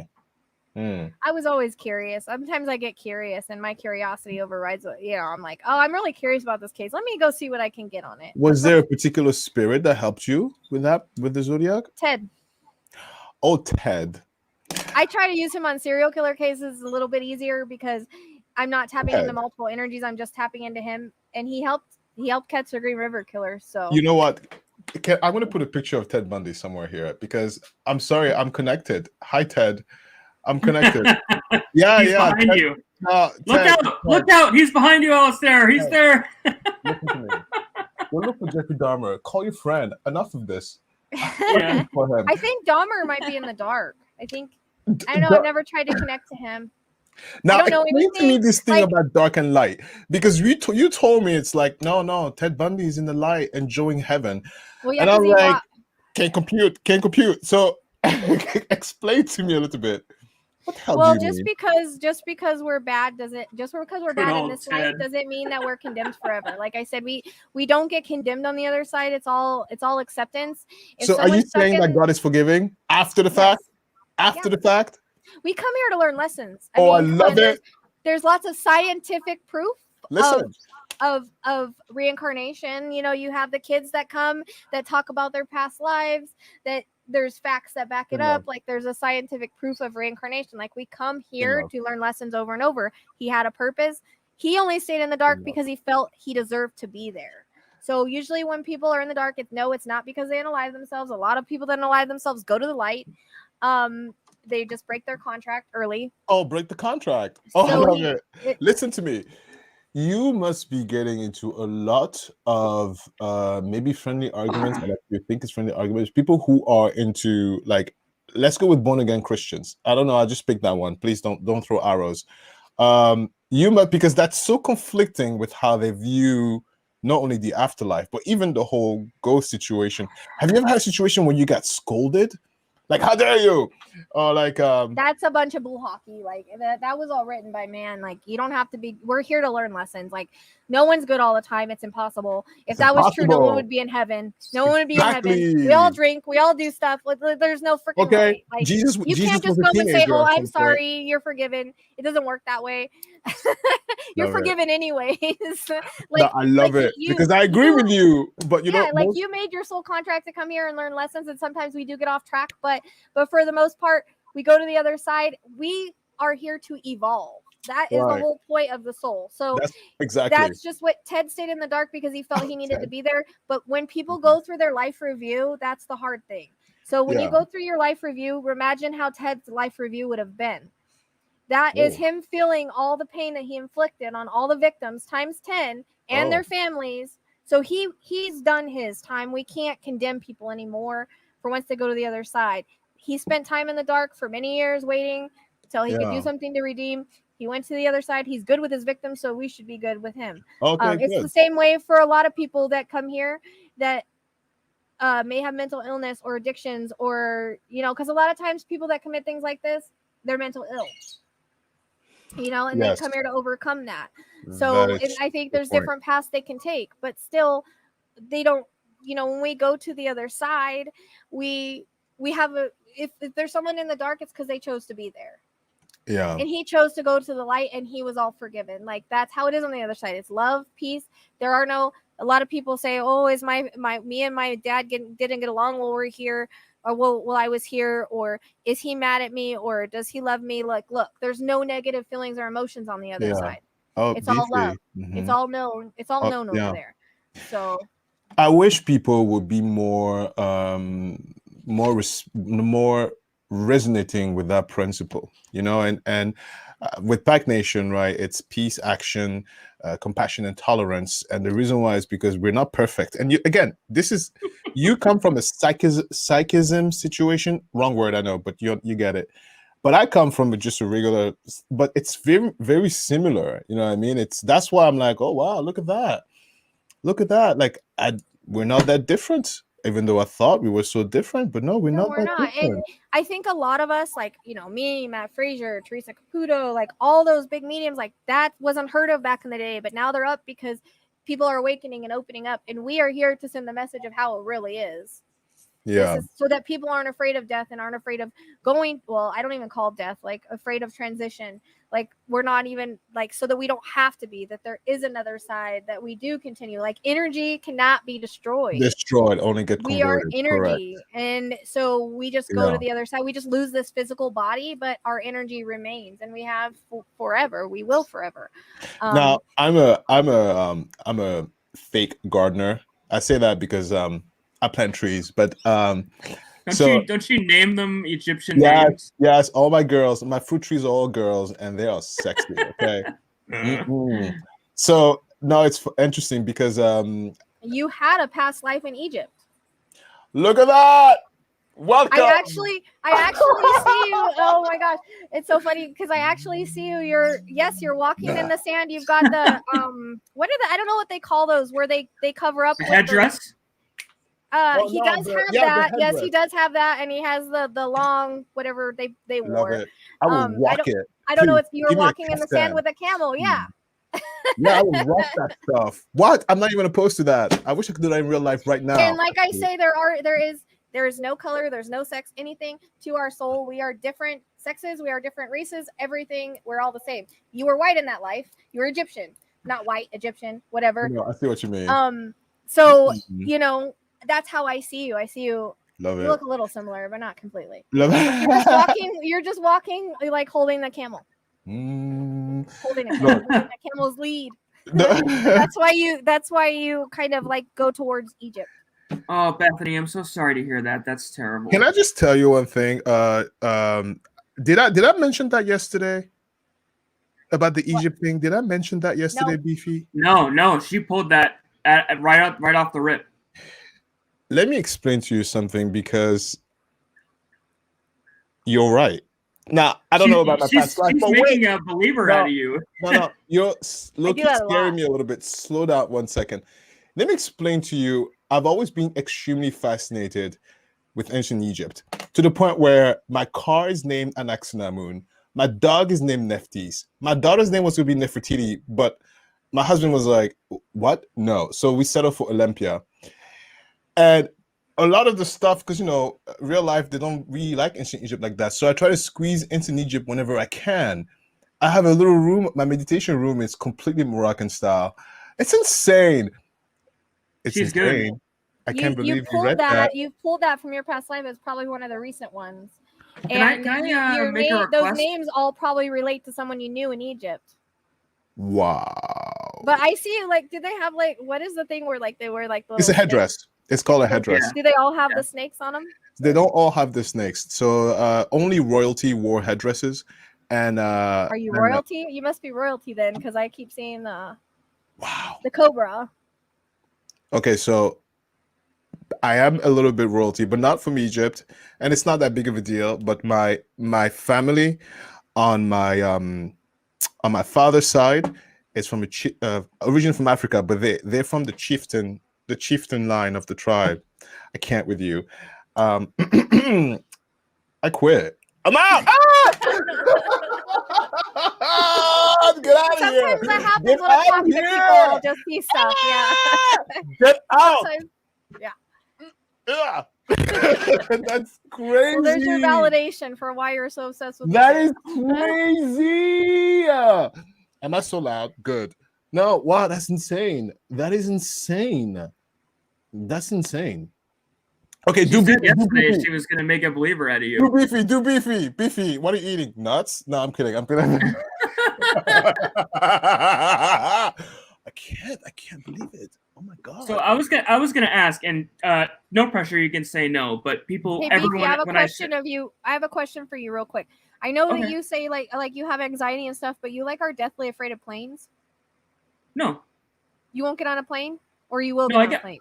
Yeah, I'll get on a plane. I've flown a lot. Oh, okay. I don't know why I keep picking up a plane with you, but I didn't know if it was because you were afraid of it or you like to do it. So, or you like because some. Now, okay, wait. In a while. I'm going on family vacation this week. Please don't tell me my plane lands properly. Please. I can't breathe. Planes, yeah, I don't know. I haven't flown in a while. But is it's something you like, right? You're not anxiety towards it? Because there's a reference to a past life and you in a plane, but I don't know if you flew it or were in it. we're in a crash. It's one of the two. Oh God. Wow. So that's why I was Hopefully- asking if like you, because I keep just seeing a plane with you, and I think Yeah, it might I have been don't a know. crash, but I think. But Wow. see, you might not necessarily have that fear of I'm it. gonna have anxiety now. I don't like. No, it's not. Funny. It's not the future. It's not the future. I would Okay, never tell okay. anybody you're gonna die in a plane crash. I would never do that. Well, since we're talking about past lives, that's what it feels like. Okay. So You but should it's be the almost like pilot. I think you were maybe a pilot that the plane went down or something. Oh crap! Wow. But it wasn't your You're a bad fault. pilot. It wasn't your fault. But the thing is that I think that maybe you're not afraid of flying because you still love the flying, but you're over that fear. Like you release that fear when before you came. Oh, I'm definitely a Rochelle stan. I'll come back anytime she'll have us. Oh yes, yeah. Every Yeah. time you want us, yeah, we'll come back. Oh, by the way, I'm from Cameroon originally. In Cameroon. Oh God, I can't believe it. But I was gonna ask when I told people I was coming on here, everybody asked me, and again, don't feel pressured. You could say no, but is there any way you could do a reading for Alistair? Like a quick one. For me? Oh my Yeah. God. But I think what she did was big enough. Nobody knows about my ancient Egyptian obsession. You can say no. You can say no. Because my in-laws are like, Alistair, get away. Like if I could name something Imhotep, it would be named Imhotep. I have ancient Egyptian everywhere. It's a little secret of mine that nobody knows but my family. It's insane that you picked that out. And nobody knows about my little royalty roots except my spouse. Yeah. You must have do you have like a pull towards like golds too, like gold and that color? Yes. You have a lot of gold in your house? As a bachelor, I did. Okay. But I don't live alone Your anymore. husband I'm made you losing a get lot rid of of the battles. Yeah. New life. No, somebody else has an opinion now. Yeah, but me, so I'm losing a lot of battles. I saw a lot of gold, and so I was like, man, he must kind of one of my go favorite towards colors gold. is yellow and gold and black. Yeah. Oh my God. Interesting. Am I that obvious? I can't be that obvious, can I? What am I wearing? Oh, well, silver. No, I'm not. Well, I mean, we still have to talk about other things first. We'll see. Because like she's saying, my readings are never short, and it depends on the kind of reading you want. No. I think what you just did is pretty Yeah, no scary. pressure. It's cool. Pretty scary. Is it Ted? Did Ted Bundy Ted? What did I tell you? Called Jeffrey. Did Ted tell you all this?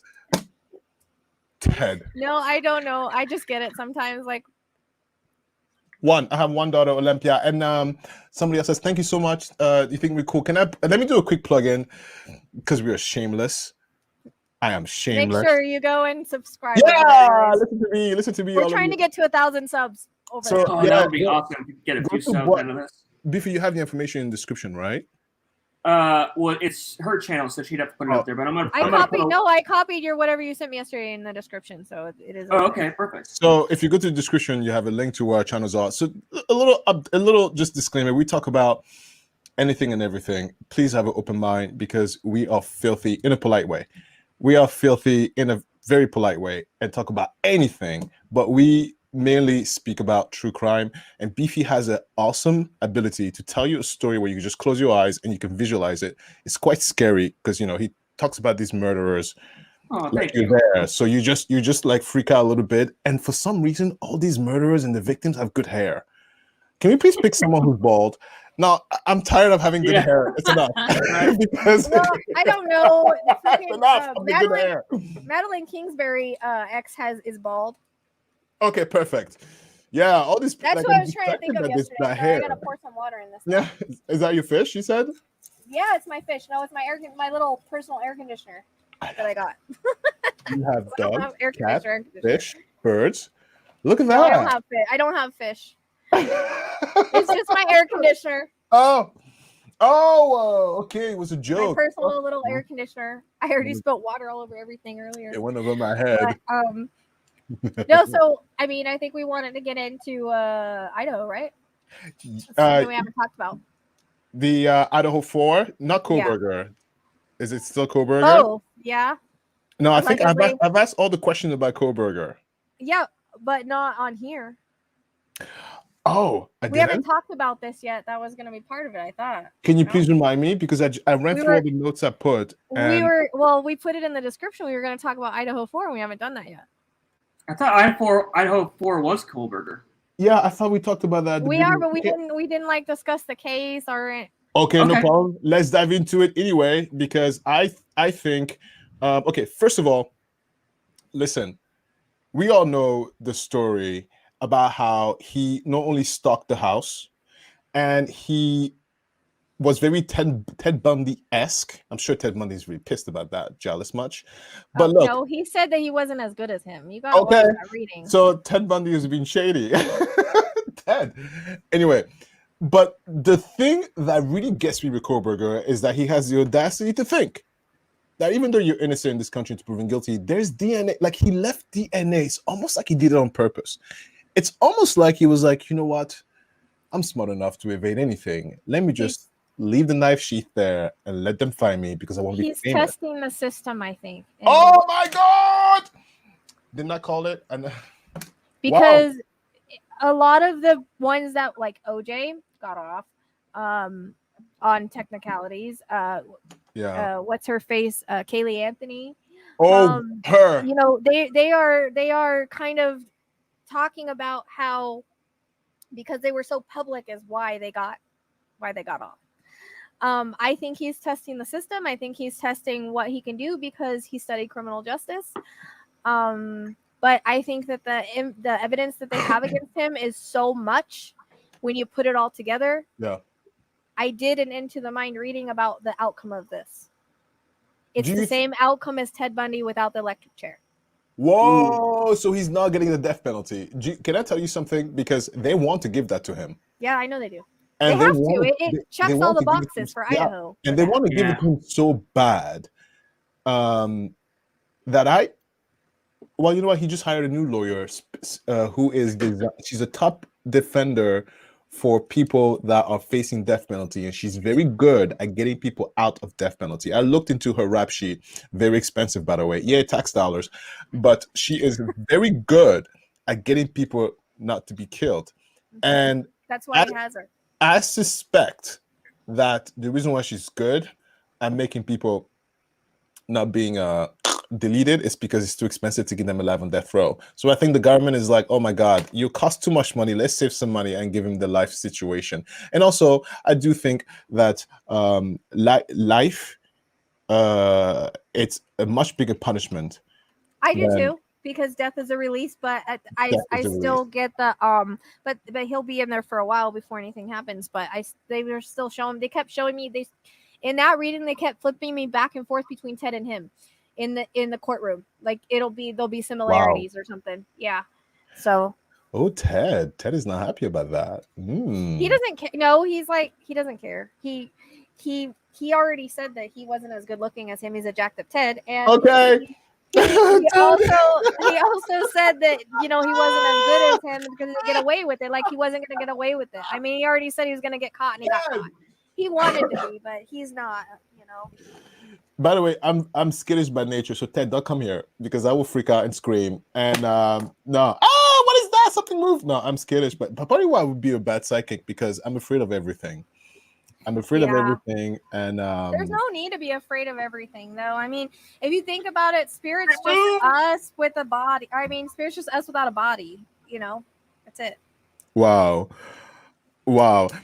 Now, what do you think about the gag order they put in with the media? This is where I never understood that gag order because, okay, fine, evidence needs to be protected, but aren't all evidences protected anyway?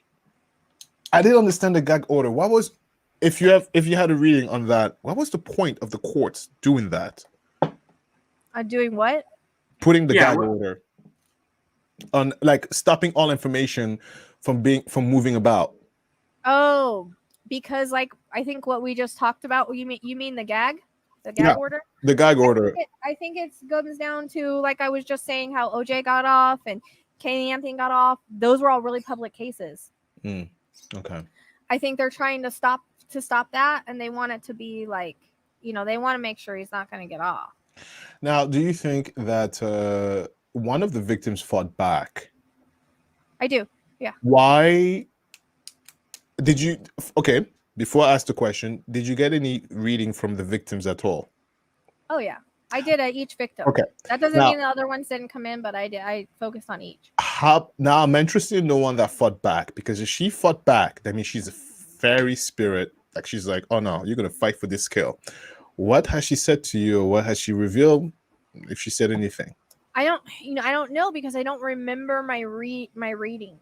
Oh, I see. But it feels like they all woke up at a point and tried to, fight. wow. Like you would if someone's on top of you. That's kind of the feeling I got. Is I always felt like I was being straddled. And what about DM, the survivor who saw him? I mean, I think she she didn't think of anything at the Yeah, she time, was and then just in I think shock. she's kind of like in shock. Yeah, it's come across that she had mental things, and maybe she thought it was I mean, who knows? Maybe she was high. Maybe she thought it was like her imagination. Yeah, I mean, they're college kids. I mean, Yeah. we've all been to college and we've done stupid things, and we all survived to talk about it. Thank God. Yeah. Right. I just think that a lot of people are judgmental, but they weren't in that situation, so they can't judge it. Yeah. Yeah. Yeah. Except, sorry, I didn't mean to scream. Except the fact that when something is so blatantly obvious, like DNA sheath. I mean, for God darn sake. But I think they're gonna end up throwing that out. I hope not. But because of the way that it was tested, I don't care. What do you mean how? I know, but they don't even need that. Honestly, they have enough evidence. They don't. Yeah, need that's true. So. Oh, I cannot wait for the case. I hope so, because it's like saying, "Oh my God, look at that, Alistair, your phone." When you pile everything they have together, there's literally not really any reasonable doubt. They have him dead to rights. They do, flat out. Good. I mean, they've even got the downstairs roommate that saw him in the house after he attacked them. Yeah. But he had a mask on, which is what I kept getting. So that's going to be hard to tell that. But the thing is what they have him stalking. They have, I think, his geolocation with his phone. They have the DNA. They have his sheet. Yep.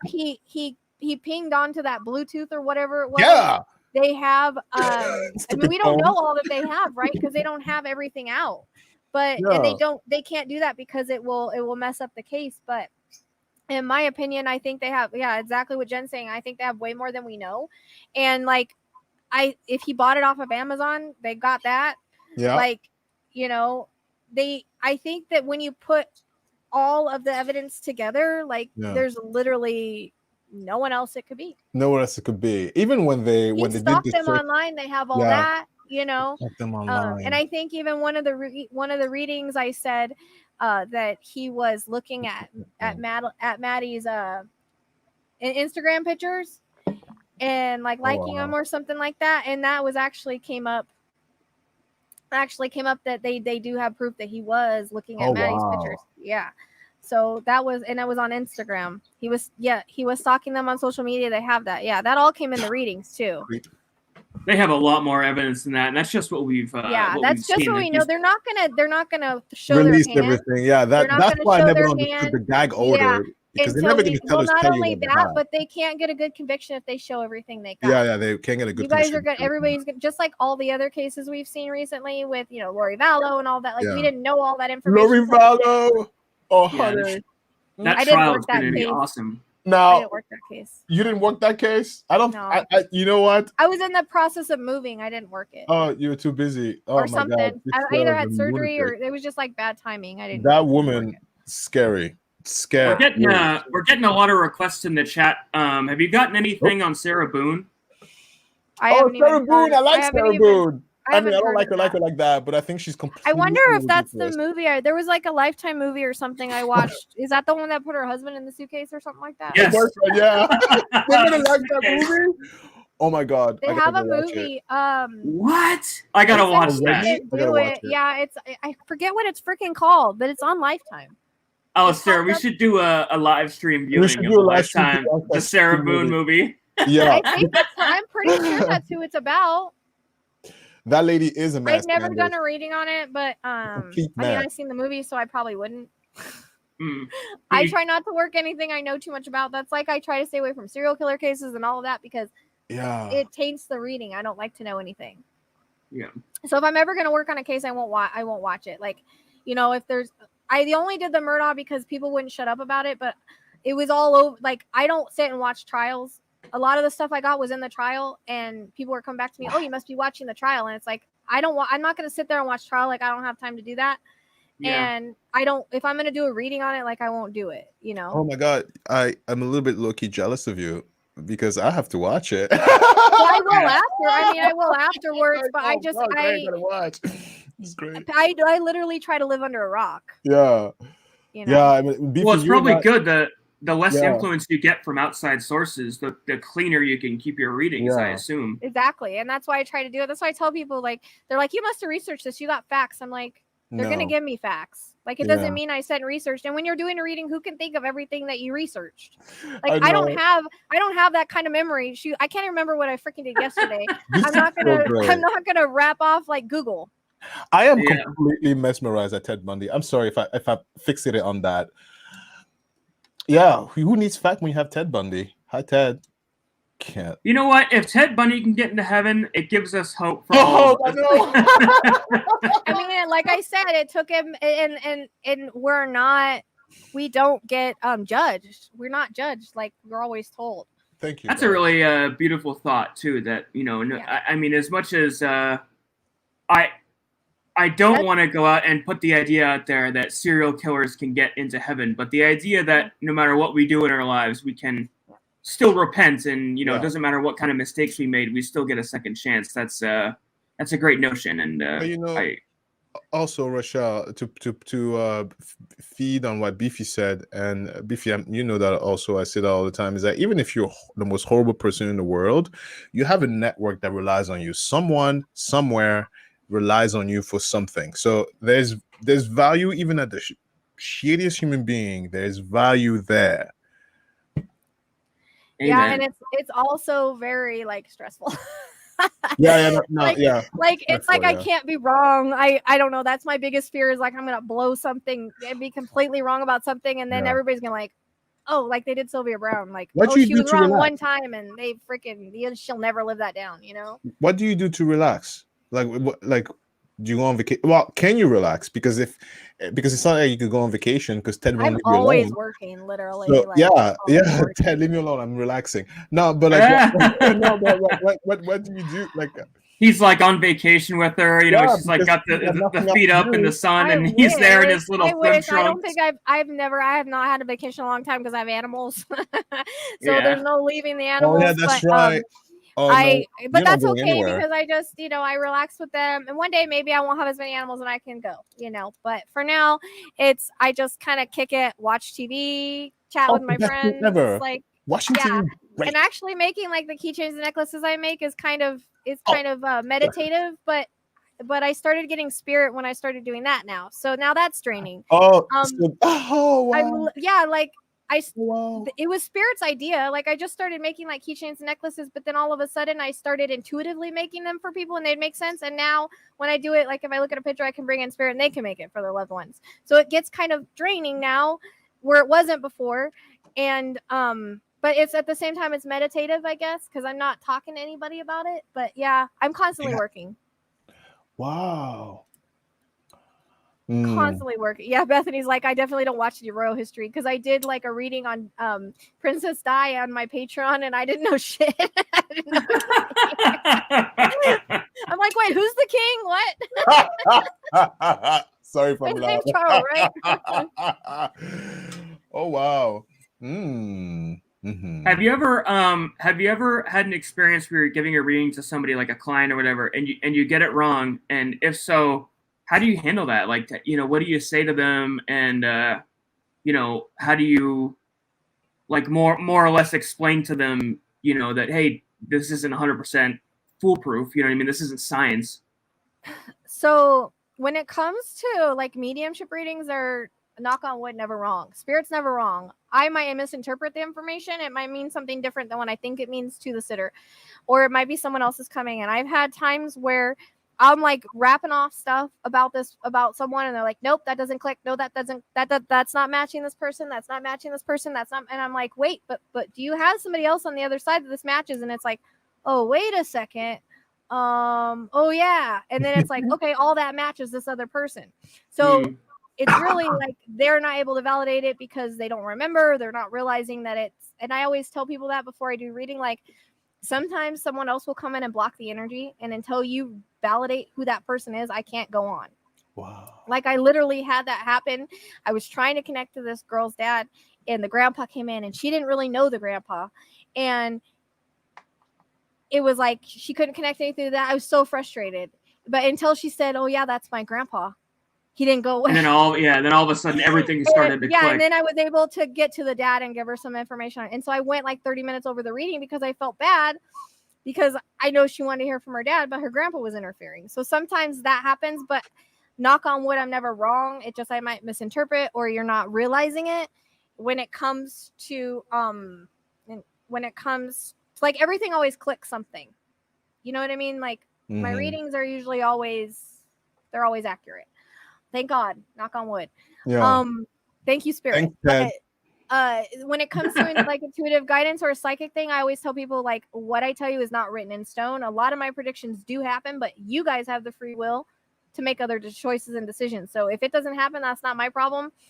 I'm shown what the most likely possibility is, and a lot of times it does happen, but sometimes people take other routes. Like we have one main path and many different routes we can choose. Of course. And sometimes like the timeline shift and it just happens later in life. You know? Yeah. So maybe you might not get the airplane scare now, but you might get it in a few years.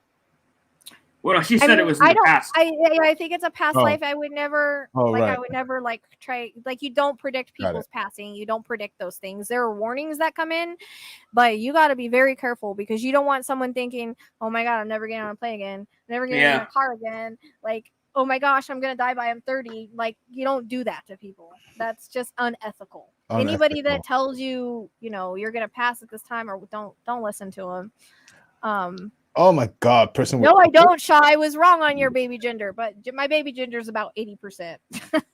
Or not 80, 98%. Sorry. Well, that's pretty good because you have 50% chance to get it wrong. That's good. That's good numbers. No, but I predict them before they're ever pregnant. Oh, that's crazy. I had someone. I'll tell you a story. So I have this client, and her mom kept coming in, and she kept holding a baby boy. And I said, are you wanting any more kids? And she's like, no, I don't want any more kids. Like, I'm done having kids. No way, no way, no way. Right. So this happened twice in her readings. Both times mom was adamant she was going to have a boy. And she's like, no, I'm done. 2 months ago, she comes to me and she's like, I'm pregnant. Remember when you told me I was going to be pregnant? Well, I'm pregnant. And then she goes and she's like, guess what? It's a boy. And so I was like, okay. And she's like, yeah, I just kind of took it as a gift and I went with it because and she had taken the day after pill. Like what's meant to be will always be. Oh, crap. Baby came anyways, you know. Oh, yeah, it's a very anchored baby. No, I'm not leaving. You're having this baby. You know, Spirit loves to show me babies. I know for, you know, I think it was Maddie told me her sister was going to be pregnant. Which we didn't know at the time, and she was going to have a girl, and she had a girl, and I said she was going to carry the name of both of them, what she did, the way that they did it. Of course, I don't think they realized the first name on that is a female version of Theodore, but is it? Yes. I didn't even know that. Look at me learning. Whatever she named her daughter, she is Theodora. Oh. Wow. I don't think people realized it, and I was like, I don't want to say anything, but she did. You know, the middle name was named after Maddie and Kay. Or no, it was Kaylee's. Sorry, I keep getting them confused. It was Kaylee's sister. My bad. They're like sisters themselves, so it was like it was Kaylee's sister that had a baby. So sorry about the misinformation on that. Wrong one. Either way, listen. This is why I'm so glad. In our case, no, there's no oopses. Definitely not getting pregnant again. This is great. No, I always laugh. If it's not them, it's like someone in their family. It's someone in the family, yeah. Oh, pregnancy. Spirit loves to show babies, though. I don't know what it is. They just love it. My sister-in-law did that 3 times. Oh, I'm pregnant. Oh, it's such a good laughter. Look, pregnancies are great, and every time she gets pregnant, it's such a happy moment. But we always like, haha. She's not getting pregnant anymore, but it was just so funny. It's like, Mom, I'm pregnant, and we're like, congratulations. He's like, no, I didn't want to be pregnant. No, in the moment, it's like, I don't understand. Like I've had people that tell me like they're never gonna get pregnant, or they're having a hard time getting pregnant, and it's like, look, if you're having a hard time, let go of the control of it. But once you let go of the control of it, it will happen. If it's meant to happen, it will happen. That's just the way it is. You got to let go of the control, and that goes for anything in your life: relationships, pregnancies, anything. Let go of the control. Yeah. Give it up to the universe. I promise you, the energy will shift, and what you want will come to you. But when we try to control it, we stuck the energy. Yeah. I want to Detective Wobblifer, you say something that's actually, thank you, because that's a great question. Why do you think he saved the survivors? Why do you think he didn't finish the job if he's so like, I'm the best killer ever? I've always wondered that. Why did he leave the two girls downstairs alive? Do you think Somebody said that they were locked in a room? Someone said that the door was locked. No. I think it was, I think he gave himself a certain amount of time to get in and out, and I think he only had those 4 victims in mind for whatever reason. It was targeted. Yeah, it was targeted. Yeah, but I also heard that the door was locked for Bethany's room or something. I think, because killing someone, not that I've done it, I'm sure I can hide it here, right? But killing someone is messy. I mean, if you look at Chandler Halderson, killing someone is a lot of blood, a lot of fighting, a lot of scratching. It's a lot of puffing. He must have been like, wow, I did 2. Oh my God, I got 2 more. No, I can't. He's probably just like, I'm out. Thanks. I mean, you got to think about the actual logistics of that crime too. He fought basically both of them while they were in bed. He was like, oh, my back, my legs, my arms. I'm gonna go home. Yeah. The roommate downstairs said that she heard him basically follow the girl on the second floor to the bathroom, saying like, "Oh no, it's okay. I'm gonna help you." So he's basically wrangling around with these 2 girls while I mean, you got to think about trying to stab 2 people in bed. That is a task unto itself. Yeah, how do you control them? I did not know that about the bathroom, because I kept pulling the bathroom in one of my readings, and I couldn't figure out why I was pulling the bathroom with Zaina. He basically chased her into the bathroom. I did not know that. He did. The downstairs roommate said that she heard from the upstairs floor, she heard him saying, it's okay, I'm gonna help you, as he's chasing her into the bathroom, and ends up murdering her. It's absolutely bone-chilling if you get into the details of that case. When you say that the door was locked, one of the downstairs roommates actually came upstairs when she heard all the commotion, and like we were talking about earlier, when he walks past her, she was basically frozen in fear, and they locked eyes. So why he left her alone? Why would you leave a witness? It really doesn't make any sense. No, he didn't see her. She couldn't see him anyways. Like, he had on full, like, I kept getting a mask, full gear. Like, he he did have a mask on. That's true. And, and I just don't think this was targeted on them. They're all friends. Yeah. I think the other 2 are not as close as they all 4 were. I think it was targeted on them. And as far as doing it alone, there's lots of serial killers that do it alone. Ted did alone.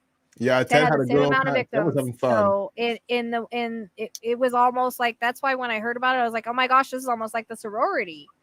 Oh, do you remember that? Oh my God. That was what when this happened, that was my first thought, was Ted in the sorority house. Oh, Ted. Ted went after 4 victims, but 2 survived, but he still went after 4. Wow. I never made that connection before. That's crazy. Yeah. So that's when I first heard about it. I was like, oh my gosh, this is like that's I was the first one that said Ted Bundy, and then you start hearing Nancy Grace say it and everybody, and I'm like, oh geez. Like, we said that.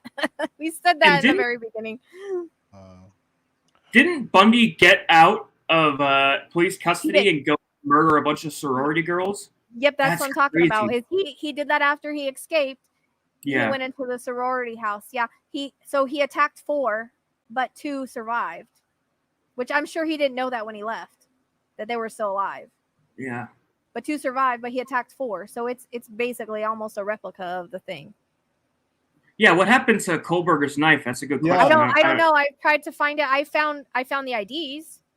I knew that he had them in a box in the parents' house. Okay, you better tell me. Mm-hmm. Well, if you watch the Into the Mind, I talk about there being something in a box in the parents' house. Crazy. Oh, makes total sense. let me tell you something. Mom and Dad, I believe they know. Darling, Brian, why are you here so early? Hi, Mom.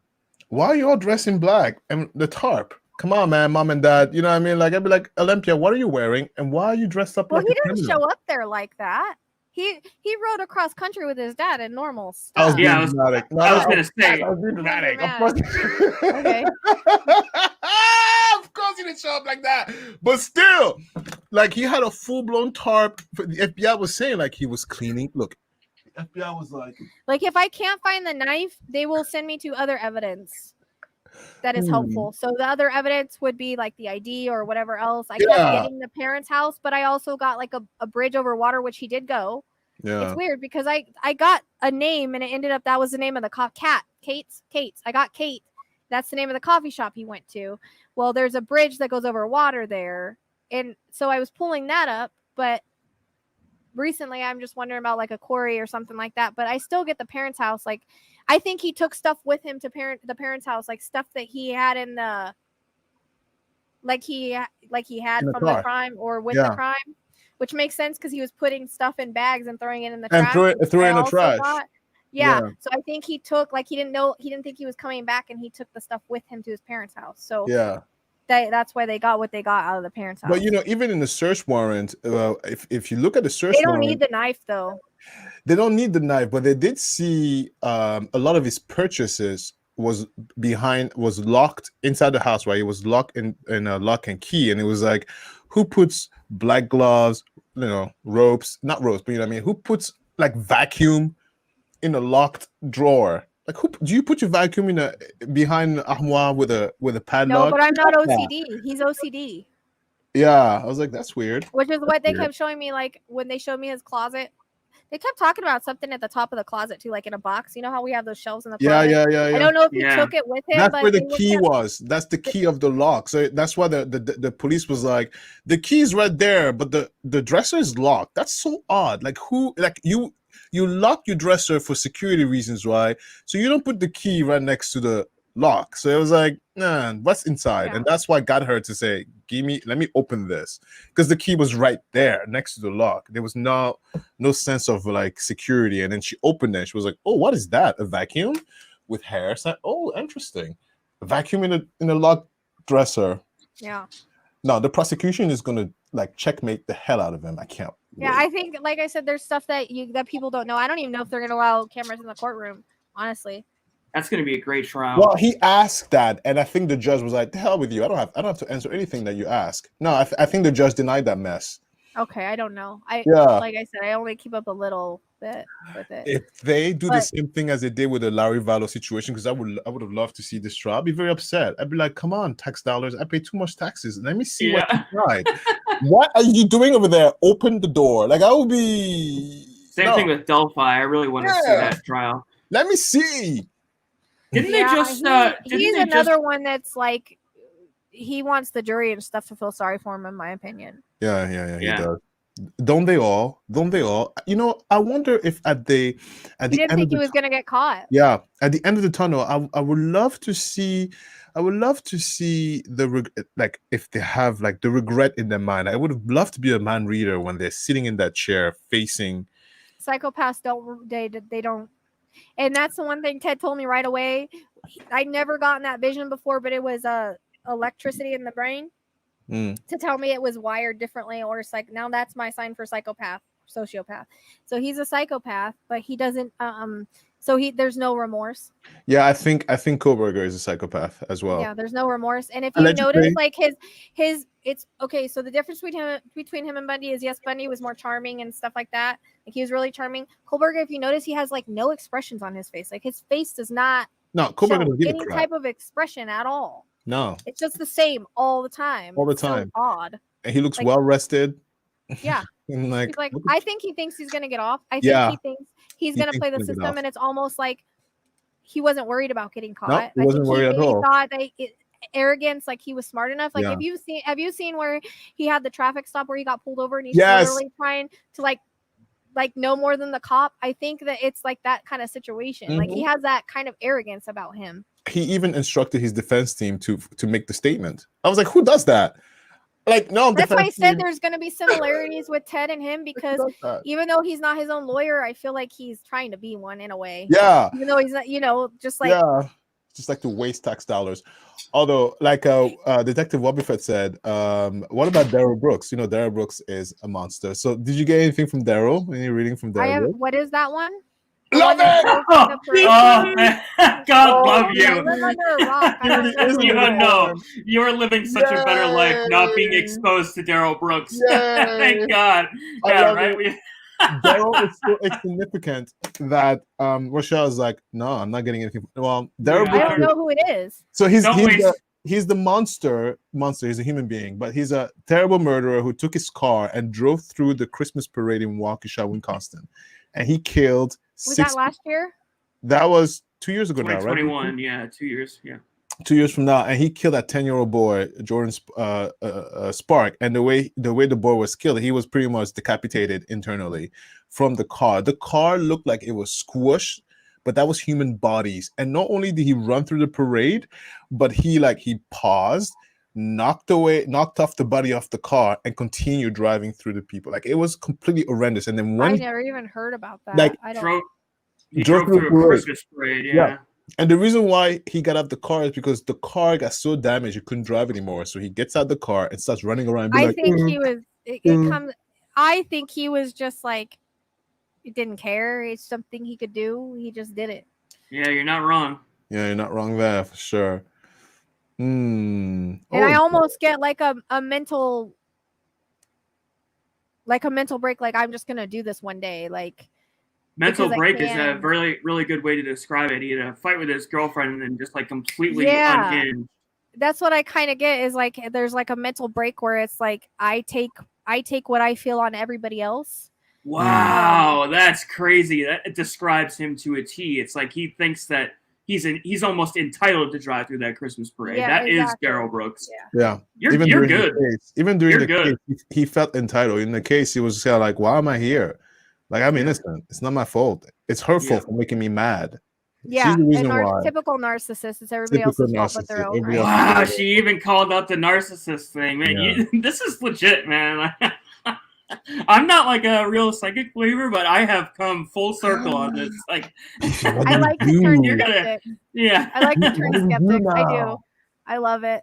I have no more props. I mean, like I said, I still have a lot of skeptics come to my channel, but it's like if you really watch what I get and you really watch me, you can't be a skeptic. Like there comes a certain point where you have to just be like, okay, well, how the freak did she get that? Like a year ago. Yeah, I saw your 10-minute intro video where it goes through, like I said, all your, and I couldn't, like, I was literally sitting there with my jaw, like the little kid that they found. You called that. It's for anybody that might be coming from Mir Alistair's channel. Watch her newest upload, and you put it into a lot of your uploads, right? The 10-minute. Yeah, it's an intro for like new people so that they don't like be like, oh, this is fake. Like, you yeah, can't. for anybody that might be a skeptic out there, watch her intro that shows it's absolutely astonishing what she's been able to call out ahead of time. It'll definitely. Quentin, I got that name in a landfill 2 years before. I don't even think he was born yet. Wow. Before that ever happened, that came in Stephanie Parze, and it was before he was ever born. Wow. And then same What are thing the with odds of that? and the little kid that they found in the trash too, right? Like, you saw the that's what I'm twisting of the talking trash about. bag. Yep. Yeah. I got Quentin in a trash, and I was like, this does not go with the reading I'm doing. I don't know where it's gonna fit, but it fit later. It fit like a couple years later. Yeah. And I didn't know that. What happened was I didn't even remember I got that. So I was working the Quentin case, and I was they were basically telling me it was in the trash, but my mind was struggling with it. Like, that's too obvious. Like, what the, I do that sometimes. Like, she's not that stupid. And she is, obviously, but that's what I think, And so I was like, you know what? I'm going to make a validation video of some of the cases that I did. So Stephanie Parze was a really good one. So I was listening to it, and I was like, I heard Quentin in landfill. I was like, OMG. It was almost like Spirit made me watch that video to let me know I got it, because I didn't know. And I was like, whoa. And it was right in the middle of Quentin's. It was right in the middle of Quentin's case. So it was like, man. Wow. So I even get mind blown. But it was almost like a validation. I was like, oh, yeah, okay, fine, he's in the trash. I even emailed the police. And I told them, because I was being told he was going to be found. And it's 5% chance. 5% chance of him being found. I emailed the police department, and I was working with someone that was at the landfill, and I was telling her stuff I was getting and where to look and stuff like that. What was the reaction? She was fine because she'd watched my channel and my videos. So we were kind of working silently together. And she was telling the police, like, she was like the head of the landfill. And I actually contacted I sent an email. They never responded, but I told them, I said, keep looking for him. You are going to find him. Do not give up. And I even got a date, but I thought it was that month, but it was the next month. It was like the 20th or 18th or something like that, the day that he was actually found, but it was either the day he was found or the day they announced it. I think it was the day they announced it. But I told him, I said, keep looking because you're going to find him. A 5% chance, and they found him. I knew it because Spirit told me they were going to. You know, it was one of those things, like, if they tell me someone's going to be arrested or they tell me someone's going to be found, then I know it's going to happen. It usually does. But sometimes they don't give that information. You know, but sometimes. Have you ever made any premonitions in your own life? Like, you get just like a notion about something and then you don't even really know what it means, and then all of a sudden just, oh, that's what that meant. Yeah, actually, this is kind of the only thing I can think of right now. So I kept getting a vision of an orange cat, and I was like, why the hell am I getting a vision of an orange cat? Right. So I'm like, am I supposed to get an orange cat? Like, what's going on with this? I don't understand it. It was like an orange tabby. Like I kid you not, like 4 weeks later, I found an orange kitten. No way. Yeah, and I ended up, it was right after the Delphi thing happened, and it was a female, which is very rare. And I named her Libby, from Libby and Alan, because I found her right after they arrested Alan. It was just really weird. I was like, oh my gosh, they told me I was gonna find this kitten, and she was like 2 weeks old at the time. Aww. And so I don't even think she was born yet. And you know, I kind of raised her up, and she's here. So is that the cat that I see come on your screen once in a while? Huh? Is that the cat that we see come on your screen once in a the while? Orange one? No, that's Neo. He's my black. He's always here. He's like my magnet cat. Oh, he's a cat daddy. Yeah, he I don't know. Every time I sit over, he's got to come lay on he's here right now laying on the table. I don't know. All right. But what a lot of people don't know is that cats work the astral, so they protect spirit energy. So I noticed that sometimes when I'm doing readings, like for instance, in Quentin's reading, I was literally looking at the landfill, and one of my cats was over here pawing my shoulder. Like, yes. And he wouldn't leave me alone until I was like done with the reading. But I mean, they work on the astral plane, so they will follow a bad spirit through your house and find out why it's there. Where the dogs work on the physical plane, to where, you know, some dogs can see astrally though, because I have a dog that does, but and they always sense energy and stuff, and they can see, but they work more physically, where cats work astrally. So if you are a psychic medium or somebody like that, or you need the spiritual protection, it's always good to have cats. And they protected in Egypt. You probably had a cat. So unfortunately, I'm allergic to cats. But you probably did back in the day, and they were usually like sphinxes or something like that, which are naked. You hit another nail. You hit another nail on this stupid coughing sarcophagus, because because just get the allergy shot. I mean, but no, I have them pretty severe. It's pretty severe. Yeah. But no, I was a cat person. I had over 12 cats. And then all of a sudden I had allergies, and that's what made me shift to dogs. That's so crazy, because mine was the opposite. Like, I was allergic to cats. I was around cats and it went away. Oh, no, honey. No, I literally legit die in the corner for the cat nearby. I'm like, is that a cat? What about the naked cats? What about the sphinxes? Oh, yeah. You can have one of those. Oh, the hairless cats. But you know what? Yeah. That came way after. You know, I mean, they have them now. I could have them now, but you know, with a brand new baby, honey. You know, we're like each other. You like cats like that. I don't know about that many cats. I like cats was my favorite. I didn't like dogs that much until I was like, wow, I can't handle these cats, so I went to dogs. But no, with a 1-year-old, please. I don't need any more animals. It's a lot of work. On your plate, I got enough on my plate, and you know, traveling is hard.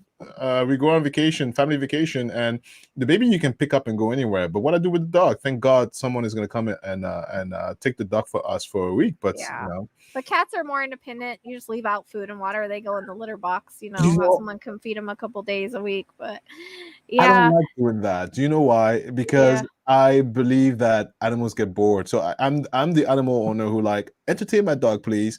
Yeah. Play with the dog. I put the TV on for my dogs and I leave. No, let the TV, they get bored. Entertain it. Oh, time for a walk. Don't just walk it. Throw the ball. Roll around. Pet it. Do something.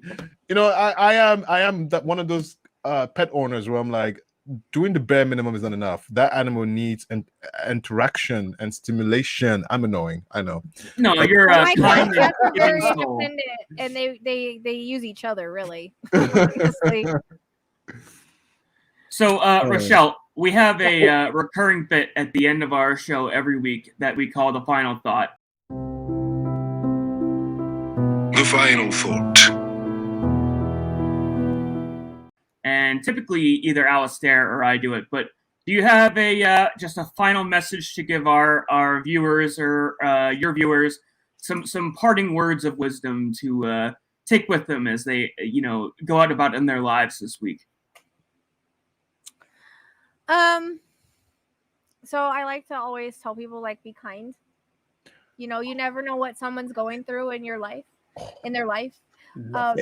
Yes, be kind, because you what you put out, you will get back. Yeah, and that goes the same thing with you're donating to someone, it will come back to you. Whatever you're doing in your life, remember that you're putting out the karma. Yes. And another thing is don't be afraid of the other side. Don't be afraid of your time. Don't go through life scared. I talk to a lot of people that have anxiety with everything, and I've got my little squirrel paw up. Yes, I have anxiety. The thing is you can't stop what's meant to happen anyways. So it really doesn't do any good to live your life that way. I said, I'm gonna go how I'm gonna go. It's gonna happen in the time it's gonna happen. And the other thing is your loved ones, they're always with you. I always get this: is my grandpa with me? Is my dad with me? They can hear you. You don't need me to talk to them. Talk to them. They can hear you. Think whatever you think about them, they can hear you. There's many times where somebody has thought something during a reading and I've had an answer for it at the same time they thought about it. So that's just, and a lot of times they will talk about things going on in your life, so they are seeing it. They are there all the time. And I even have ones that jokingly say, I watch you all the time. Wow. So I feel like we spend so much time worrying about all these things in our lives that most of the time, if we were to find out how things played out and what would come to fruition, is that a goat? You have a goat too? Oh my God! I cannot with you, girl. You are not traveling. Nope. Is it a house goat? Yeah, for now he is. I will see how that goes. Right now he jumps over. So cute, girl. Isn't he cute? Oh my God! How did you get one? Can I get one? Recently lost one of my I had these two goats that were in the house. They were brothers. I'm so sorry. I recently lost one of them, and it was really tough. And I ended up with him the same day that he was cremated. I don't know. I think it was kind of meant to be. I'm so sorry. That's so hard. He's a good boy. He's a bottle-fed baby. My mother's goats just had babies, and I got to do the bottle feeding for they were literally a few days old, and it's so funny because when they're that young, they don't know that they actually have to put the work in to put their mouth around the nipple of the bottle. So you have to literally shove it into their mouth. Look him. How precious. I love their eyes. He is. He's got white eyes, and look at his nose is like half an hour. I've never seen that before. Does he do that? He was sucking on my finger right now. I was like, his name's Zen. Like Zen. Little Zen. Look at little Zen. He's so cute.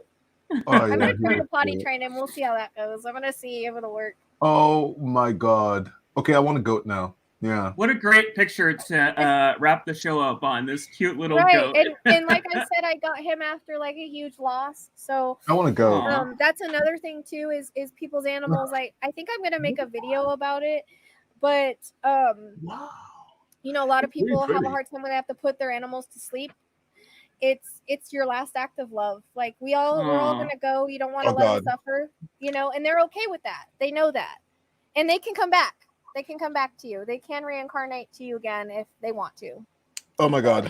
Our You know- animals like to come back over and over because they want to be with us. Oh. What a beautiful sentiment that one day our lost pets could reunite with us. God, I And hope so. We do meet them at the. There's lots of times too, the ones that haven't come back, where I'll pick them up in readings. I love doing animal. I can do animal readings on the other side. I love it. They communicate better than people sometimes. I bet, because they can't communicate verbally, so probably that's a much easier because playing for animals them. are so unconditional. People like Ted Bundy have, you know, it's my time. No, animals are unconditional. They love you no matter what. You could have one leg, they don't care. You could be, I don't know, five heads, they don't care. They love you for everything about you, which is why I think human beings should be more like that. You know, they should be. Like, he likes to eat my hair. They should be like. Yeah. We have to. Wow, that's a really, nice goat. like have that compassion in life. There's not enough compassion. She has a goat, guys. She has a goat. Yeah, I have goats outside too. I had to get the one that lost his brother, like a couple friends, because he didn't have anybody his age. So, and I wasn't gonna get any more, but I got him because it was like faded. It was one of those things. Yeah, how could you not? Yeah. The thing that was weird about it was that like a week before he passed away, I was like, oh, I want a La Mancha. I was telling Lizzie, like, I want a La Mancha. That's the last goat I want. Like, they're the ones with no ears, and I was like, I want it to be white. And so the goat passed away. I contacted the lady that I got those two from, and she's like, no, we don't have any right now, but our La Mancha's pregnant. And so I was like, oh, okay, well, let me know when it's born. You know, I wasn't even thinking it's not going to be big enough to go with Archie yet because it's going to be really tiny. And so she had the baby. She contacted me. She's like, well, we have the La Mancha, but it has ears because they breed them with a Nigerian, so they can either have ears or not have ears. But it has a white, like blue eyes, like Arlo had, and it's white. You know, it's got brown spots, but it's white. I was like, oh, okay, well. And she's like, well, if you want one, what do you want, a boy or girl? I said I want a boy because that's what I had.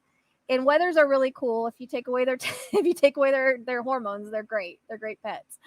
If you remove the balls. Yeah, they're great pets if you do that. They banned them, right? Like, I love how you say that. If they remove the hormones. No, they're kind of a-holes when you leave them as a buck, but as a wether, they're great.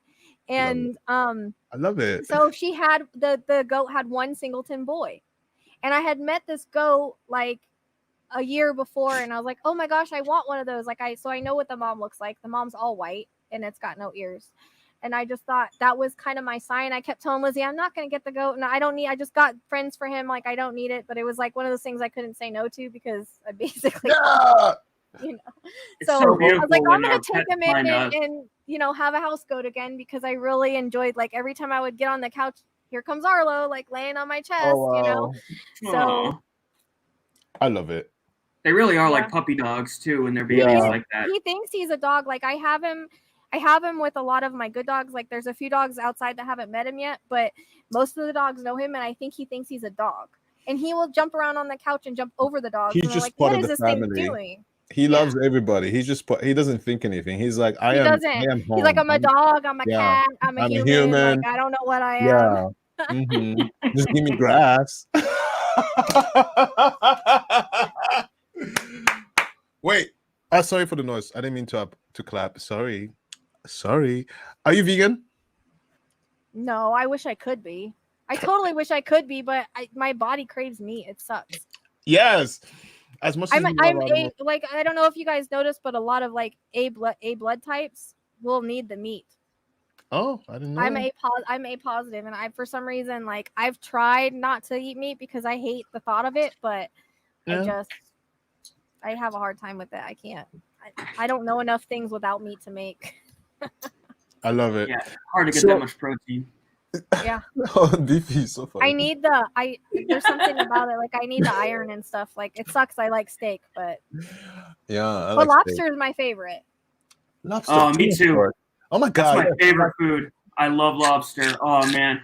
Scoop. Me too. That's my favorite. Red Lobster is my favorite place to go. Ooh, all you can eat shrimp. The Cheddar Bay biscuits. Woo! Yeah. You know they have those in the frozen aisle. They do. Walmart. Yes, and they taste just like it. Oh, is it? Okay. You can make them too, but they have the box version. The box versions are really good. Yeah, I mean, it tastes like I can't tell the difference. But Yeah. that's my favorite place to go. So me and you vibe on that. Yeah. All three of us need to go to a Red Lobster after this. So we'll do a virtual thing. We'll go to our local Red Lobsters with our phones. Do a live from Red Lobster. Yeah, after party at Red Lobster. That'd be so great. Yeah, I need a Red Lobster gift card. Yes. Yeah. It's funny. He goes over to the microwave because that's where I heat up his bottle, and he starts crying. He just started doing that last night. I was like, "What is wrong with you?" He's like standing at the microwave, like, "Where's my milk?" Look how trained we are. Look at that. And you responded, right? You're like, okay, I give you the bottle. Exactly. Right? I just live here. That's it. I just live here. They own the house. I just live here. This is funny. Yeah, he's training you. That's so hilarious. Okay, so let me just end part of this outro by saying thank you to you, Second Sleuth, and of course, thank you to you, Beefy, and to Rochelle, all of thank you. you so much for having us. This Yeah. was so great. I had so much fun. I think we should do this more often. Yeah. Oh my God. For sure. I think the people really liked it. I mean, we had quite a lot here, and I think we're exciting. I don't think we're boring. Yeah. I think we're exciting. And if you guys like true crime, definitely check out Boîte Noire Radio. The links are in the chat. Yep. And we talk about anything and everything, but we try to focus a lot more on true crime. Beefy has a talent to tell stories, and I have a talent for blinking a lot. No. I'm kidding. No. But thank you guys so much.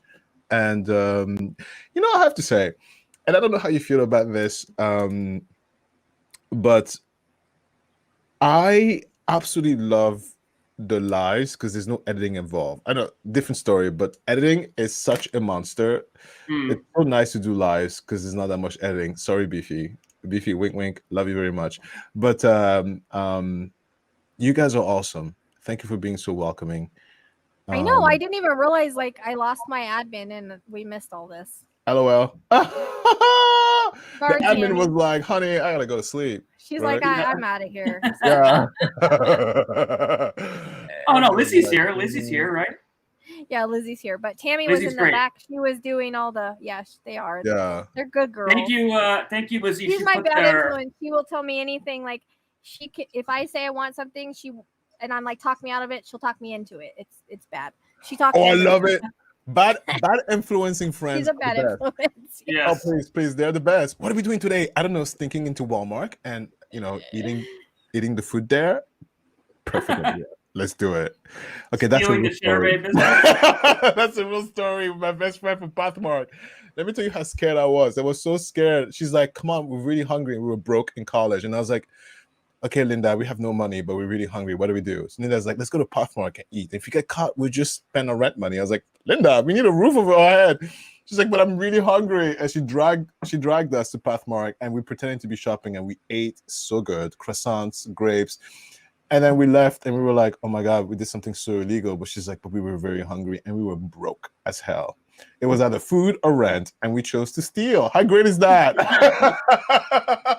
But that's the past. Don't judge me too hard because you've done worse. Guys, Lizzie, yes, Rochelle is very kind and she's yeah. gracious to host us. We really appreciate it. Yeah, if you guys need to go and sub over there if you haven't, maybe we can do this more often. Like, I think this was fun. This was fun, right? Yeah, I had a lot of fun. I already subbed to your. I was already a subscriber, but I've subbed over in the Boîte Noire channel too. So you got What two new about you? Are subscribers. you a sub? As Alistair a sub? He better be a sub. Oh, Yes. Hey, let me tell you something. You got some catching up to do. No. Listen to me. I'm the poster child of support. You don't understand. No, even Beefy, I think I told you. Even I put on replay and I let it play. I let it play. I'm like, please replay, playlist, play until the cats come home. Yeah. Like when I do office work, honey, there's a screen here and it's being played. Yeah, I always support. That's what friends do. Friends always support because it's tough out here. Friends always support. I will attest. He brings his friends stuff and all the time. He's saying like, "Oh, my friend did this thing." Yeah, he's Alistair is a very kind and sharing soul. It speaks through the camera. Always. Did you Always watch the do that. Ted Bundy videos? Me? Yeah. No, I did not. See, you got Nah, catching but wait, up to do. slow down. You've got to Slow watch. No, down. you've got to watch Idaho 4. I'm gonna watch it. No, but wait, You hold got to on one watch second. Idaho 4 one. You got You to. got me, but no, listen, no, because I didn't want to taint my questions. I wanted Yeah, my I reaction. gotcha. I think I told you, I want my reaction to be authentic. Because even Beefy, when me and you, when we have our meeting, we're like, oh my god, don't stop talking, because then we're losing the natural reaction of. And then it's like, oh, you got to tell a whole different story because we talk a lot. We were even doing it yesterday. We were like, we gotta stop talking. We gotta stop talking, otherwise we lose the Yeah. natural reaction to it. You know, it's like, wait, no more questions. Stop. Yeah. Right? Even I was You guys Get all your going back and questions out. forth like crazy. I was like, stop talking. I don't want to know because you're gonna taint my reaction. Stop. Like even the whole Ted Bundy stuff, I was like, okay, I don't want to hear too much. Be quiet. Remember, I was like, don't tell me more, because otherwise I won't be able to. But see, now I'm fixed on Ted Bundy. I have a picture of him somewhere. What did you get all your questions out? I did because I took a lot of notes. And if for those who are wondering, I'm a note taker. It helps me remember. That's just how I function. I talked about everything, and the only questions that I have left is just personally between me and you, because you know you're the tech guru, darling. But that's it. No, I got everything that I needed to get out. The only thing missing maybe is the lottery, as I put the notes lottery, and that was. Oh, here we go. If I could do the lottery numbers, I would have them. Yeah. That was supposed to be like a funny joke thing at the lottery. I never got to that, but that's the only thing I didn't square out. You know, like I always tell people, like we're not meant to know everything, and the people that win the lottery meant to win the lottery. Like we don't get the lottery numbers because we're not supposed to use it for personal gain like that. Oh, okay. And it's just it's one of those things. Like it's just not. We're not supposed to know it. If you win, you win. You're meant to win. That's how it goes. What a great day that would be. It's the same thing. Like you can't predict your own passing. Like it's the stupidest shit I've ever heard of. You know, saying, "Oh, Sylvia wasn't psychic; she couldn't predict her own passing." Like, we're not supposed to know when we're gonna leave this earth. Like, no. Like there's just stuff we're not supposed to know everything. Like I tell people, even before my readings, I tell them, like, I'm psychic, but I do not know everything about your life.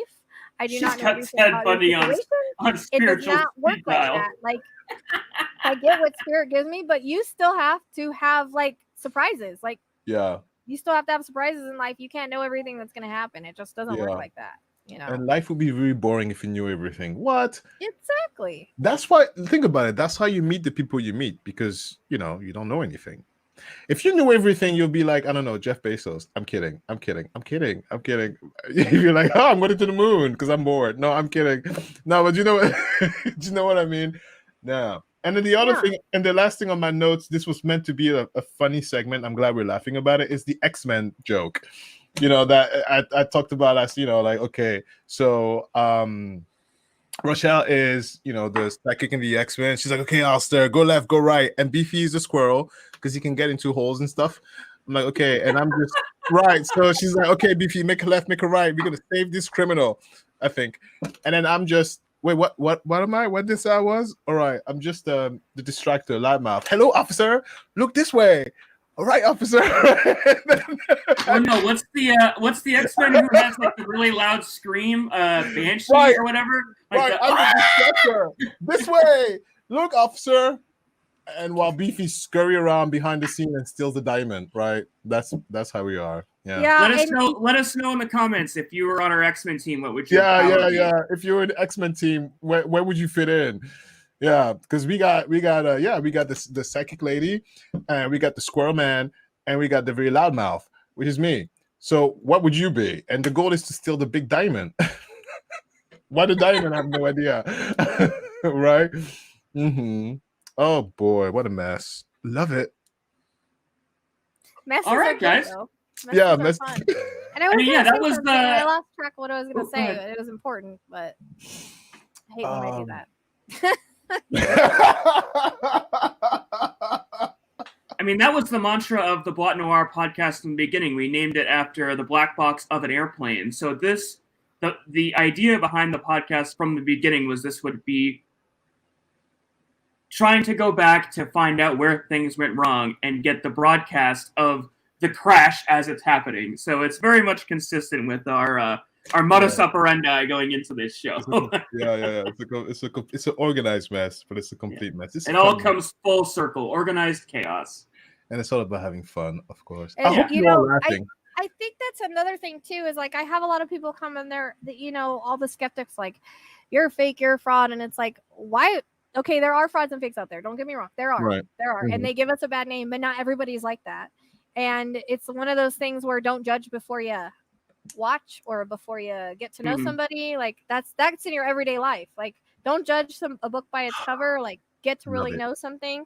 Like the proof is there. I always say the proof is in the pudding. Just but it drives me wild. Sometimes we get people in these comments that are like, no, it didn't happen that way. It happened this way, and it's like, okay, really? Were you there?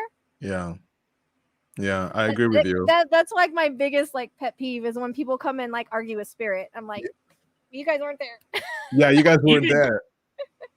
Even Alistair from the beginning when time travelers, are you time traveler? Like that's the same thing with like psychic readings. When I tell them something's gonna happen, I'm like, you're not a time traveler. Like you don't know yet. You don't Just know. hang on to it. Hang on to it. Okay.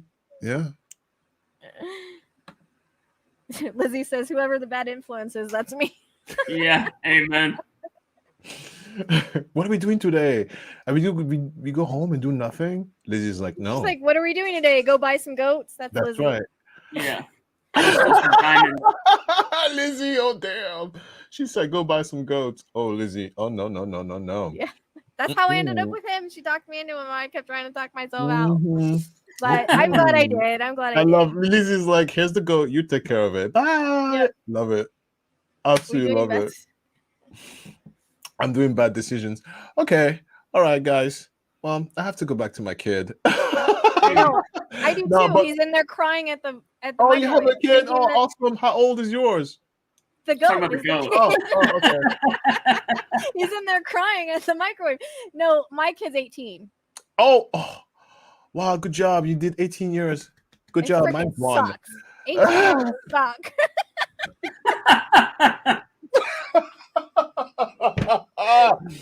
I don't even exist anymore. LOL. Like, thanks, Mom, for the birth and the milk. Yeah, thanks, Mom, for birth. Bye. I'm gonna go live with my dad for a few years, and you don't even exist anymore. Okay. Oh, that's too bad. Okay. And but I try to tell myself, like, where was I at 18? I was like the same. So, it's an 18-year-old brain. Hopefully one day he'll be like, he's changed throughout the years. Our kids changed so much. He used to be so open and gifted himself, and he kind of blocked it off. And then now I don't know what he's doing. So he just, at least he graduated.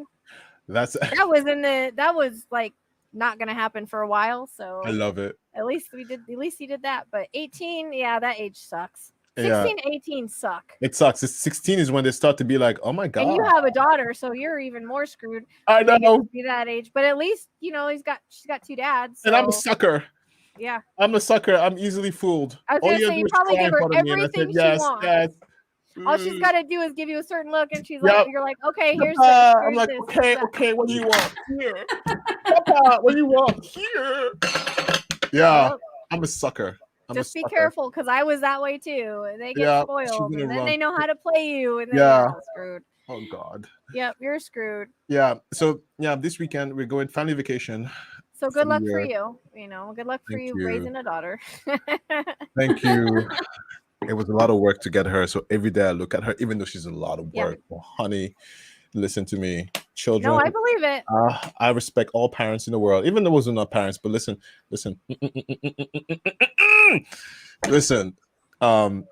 I absolutely fall in love every time I look at her. It's so ridiculous. Sometimes I'm like, really?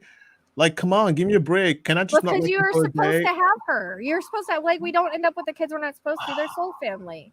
You picked her and she picked you before you were ever born. That's just and that's why she's here. You said it was hard to get her, but it was so hard to get her. You got her because she's supposed to be here. Yeah. And then she give you those looks. Okay, sorry. Look at me being an idiot, and then I'll leave. Look, she goes like this. So she acts like she's not interested. So she's like, "Oh, are you looking at me again, Papa?" And she goes like this. And I go, "Ah!" And I just melt. I just die because it's this look. Oh, I'm she's like, got you wrapped around her fingers. anything you want. It's so ridiculous. She's got you wrapped around your It's fingers. so Like, ridiculous. when she gets 16, she's like, Dad, can I have a car? Yes. It's so nuts how I just melt for just looking at me, and she's probably like, why are you acting like that? The other day because I act a fool in real life, she stares at me and she's like, why is he acting like that? You know, in my head I'm thinking she stares at me like, and I'm sitting there doing cartwheels screaming like, Olympia, my daughter, I love you so much. And she's like, what's going on? Anyway, all right, I gotta go. I love you. No, I do. The reason why no, the reason why is because Chris has been on baby duty all morning. I had a meeting in New York City all day. I haven't even, no, he's like, I'm not a single parent at least. Are you going to take this kid? No, I got to take this kid. I love you all. This has been tons of fun, guys. Yeah. So, who's gonna segment us out, or do I just like bye? You're our host now, Bye, and I'll Sarah. put Bring up, us thanks for home. watching. All right, everybody, love yourself, love your kids, love your neighbor. Go out there and subscribe and like. What's wrong with you? No, I'm kidding. And then goodbye, right? Yeah. And subscribe to the Boîte Noire podcast. Yeah, and then we would love to do it again. We'll do it again because we're stuck together like glue, right, Beefy? Yeah, we're kind of screwed now. I believe that everything happens for a reason. That includes people meeting and doing things like that. So whenever people contact me, I'm like, oh yeah, I'll do it. It's for a reason. You know, I'm sure. I can't wait. Look at all the criminals we're going to talk about. They have no idea what's coming. They have no idea. The sidekick, the squirrel that goes into holes, and the big mouth. They are we'll have to do a recurring bit that when we start a new case, like we get our little. That would be kind of cool. What does our second consultant say about this new murder we're going into? Oh yeah! Oh my God, they're so screwed. They can all get us except Beefy because nobody knows that you look like Beefy. So me and Jennifer, look at me. Me and Russia would be like in the back of a car. No, it's not us. Beefy's like. Yeah, they're all looking for squirrels. There was a psychic that was arrested because she led police to a body. Well, actually, she found the body. Then she called and she kept trying to tell them, "Look, the body's here." This was on Psychic Detectives. They arrested her because she found the body. She knew too much about it. They arrested her. She was in jail for 3 days, and it obviously wasn't her. She had no ties. Right. Wow. And she sued. She sued and she won. Perfect. So no cops better arrest me because I will sue. Exactly. And I'll pull the black card. Please. I'll be like, don't touch me. Oh, what a mess. Yeah. So, I mean, it does happen. You're joking, but it does happen. Well, it has happened, we should say. What a great day. But I have to go now. So I'm clicking. Have a great night, everybody. Have a great night, everyone. I'm clicking in one. No. Beefy, I do that even together. Wait, I don't do that anymore. Yeah. Right? I'm doing it too. We haven't done it in a while. Yeah. Yeah. You doing it too? Oh, gee, I can't tell. Anyway. So, good night, guys. Bye. No. End transmission.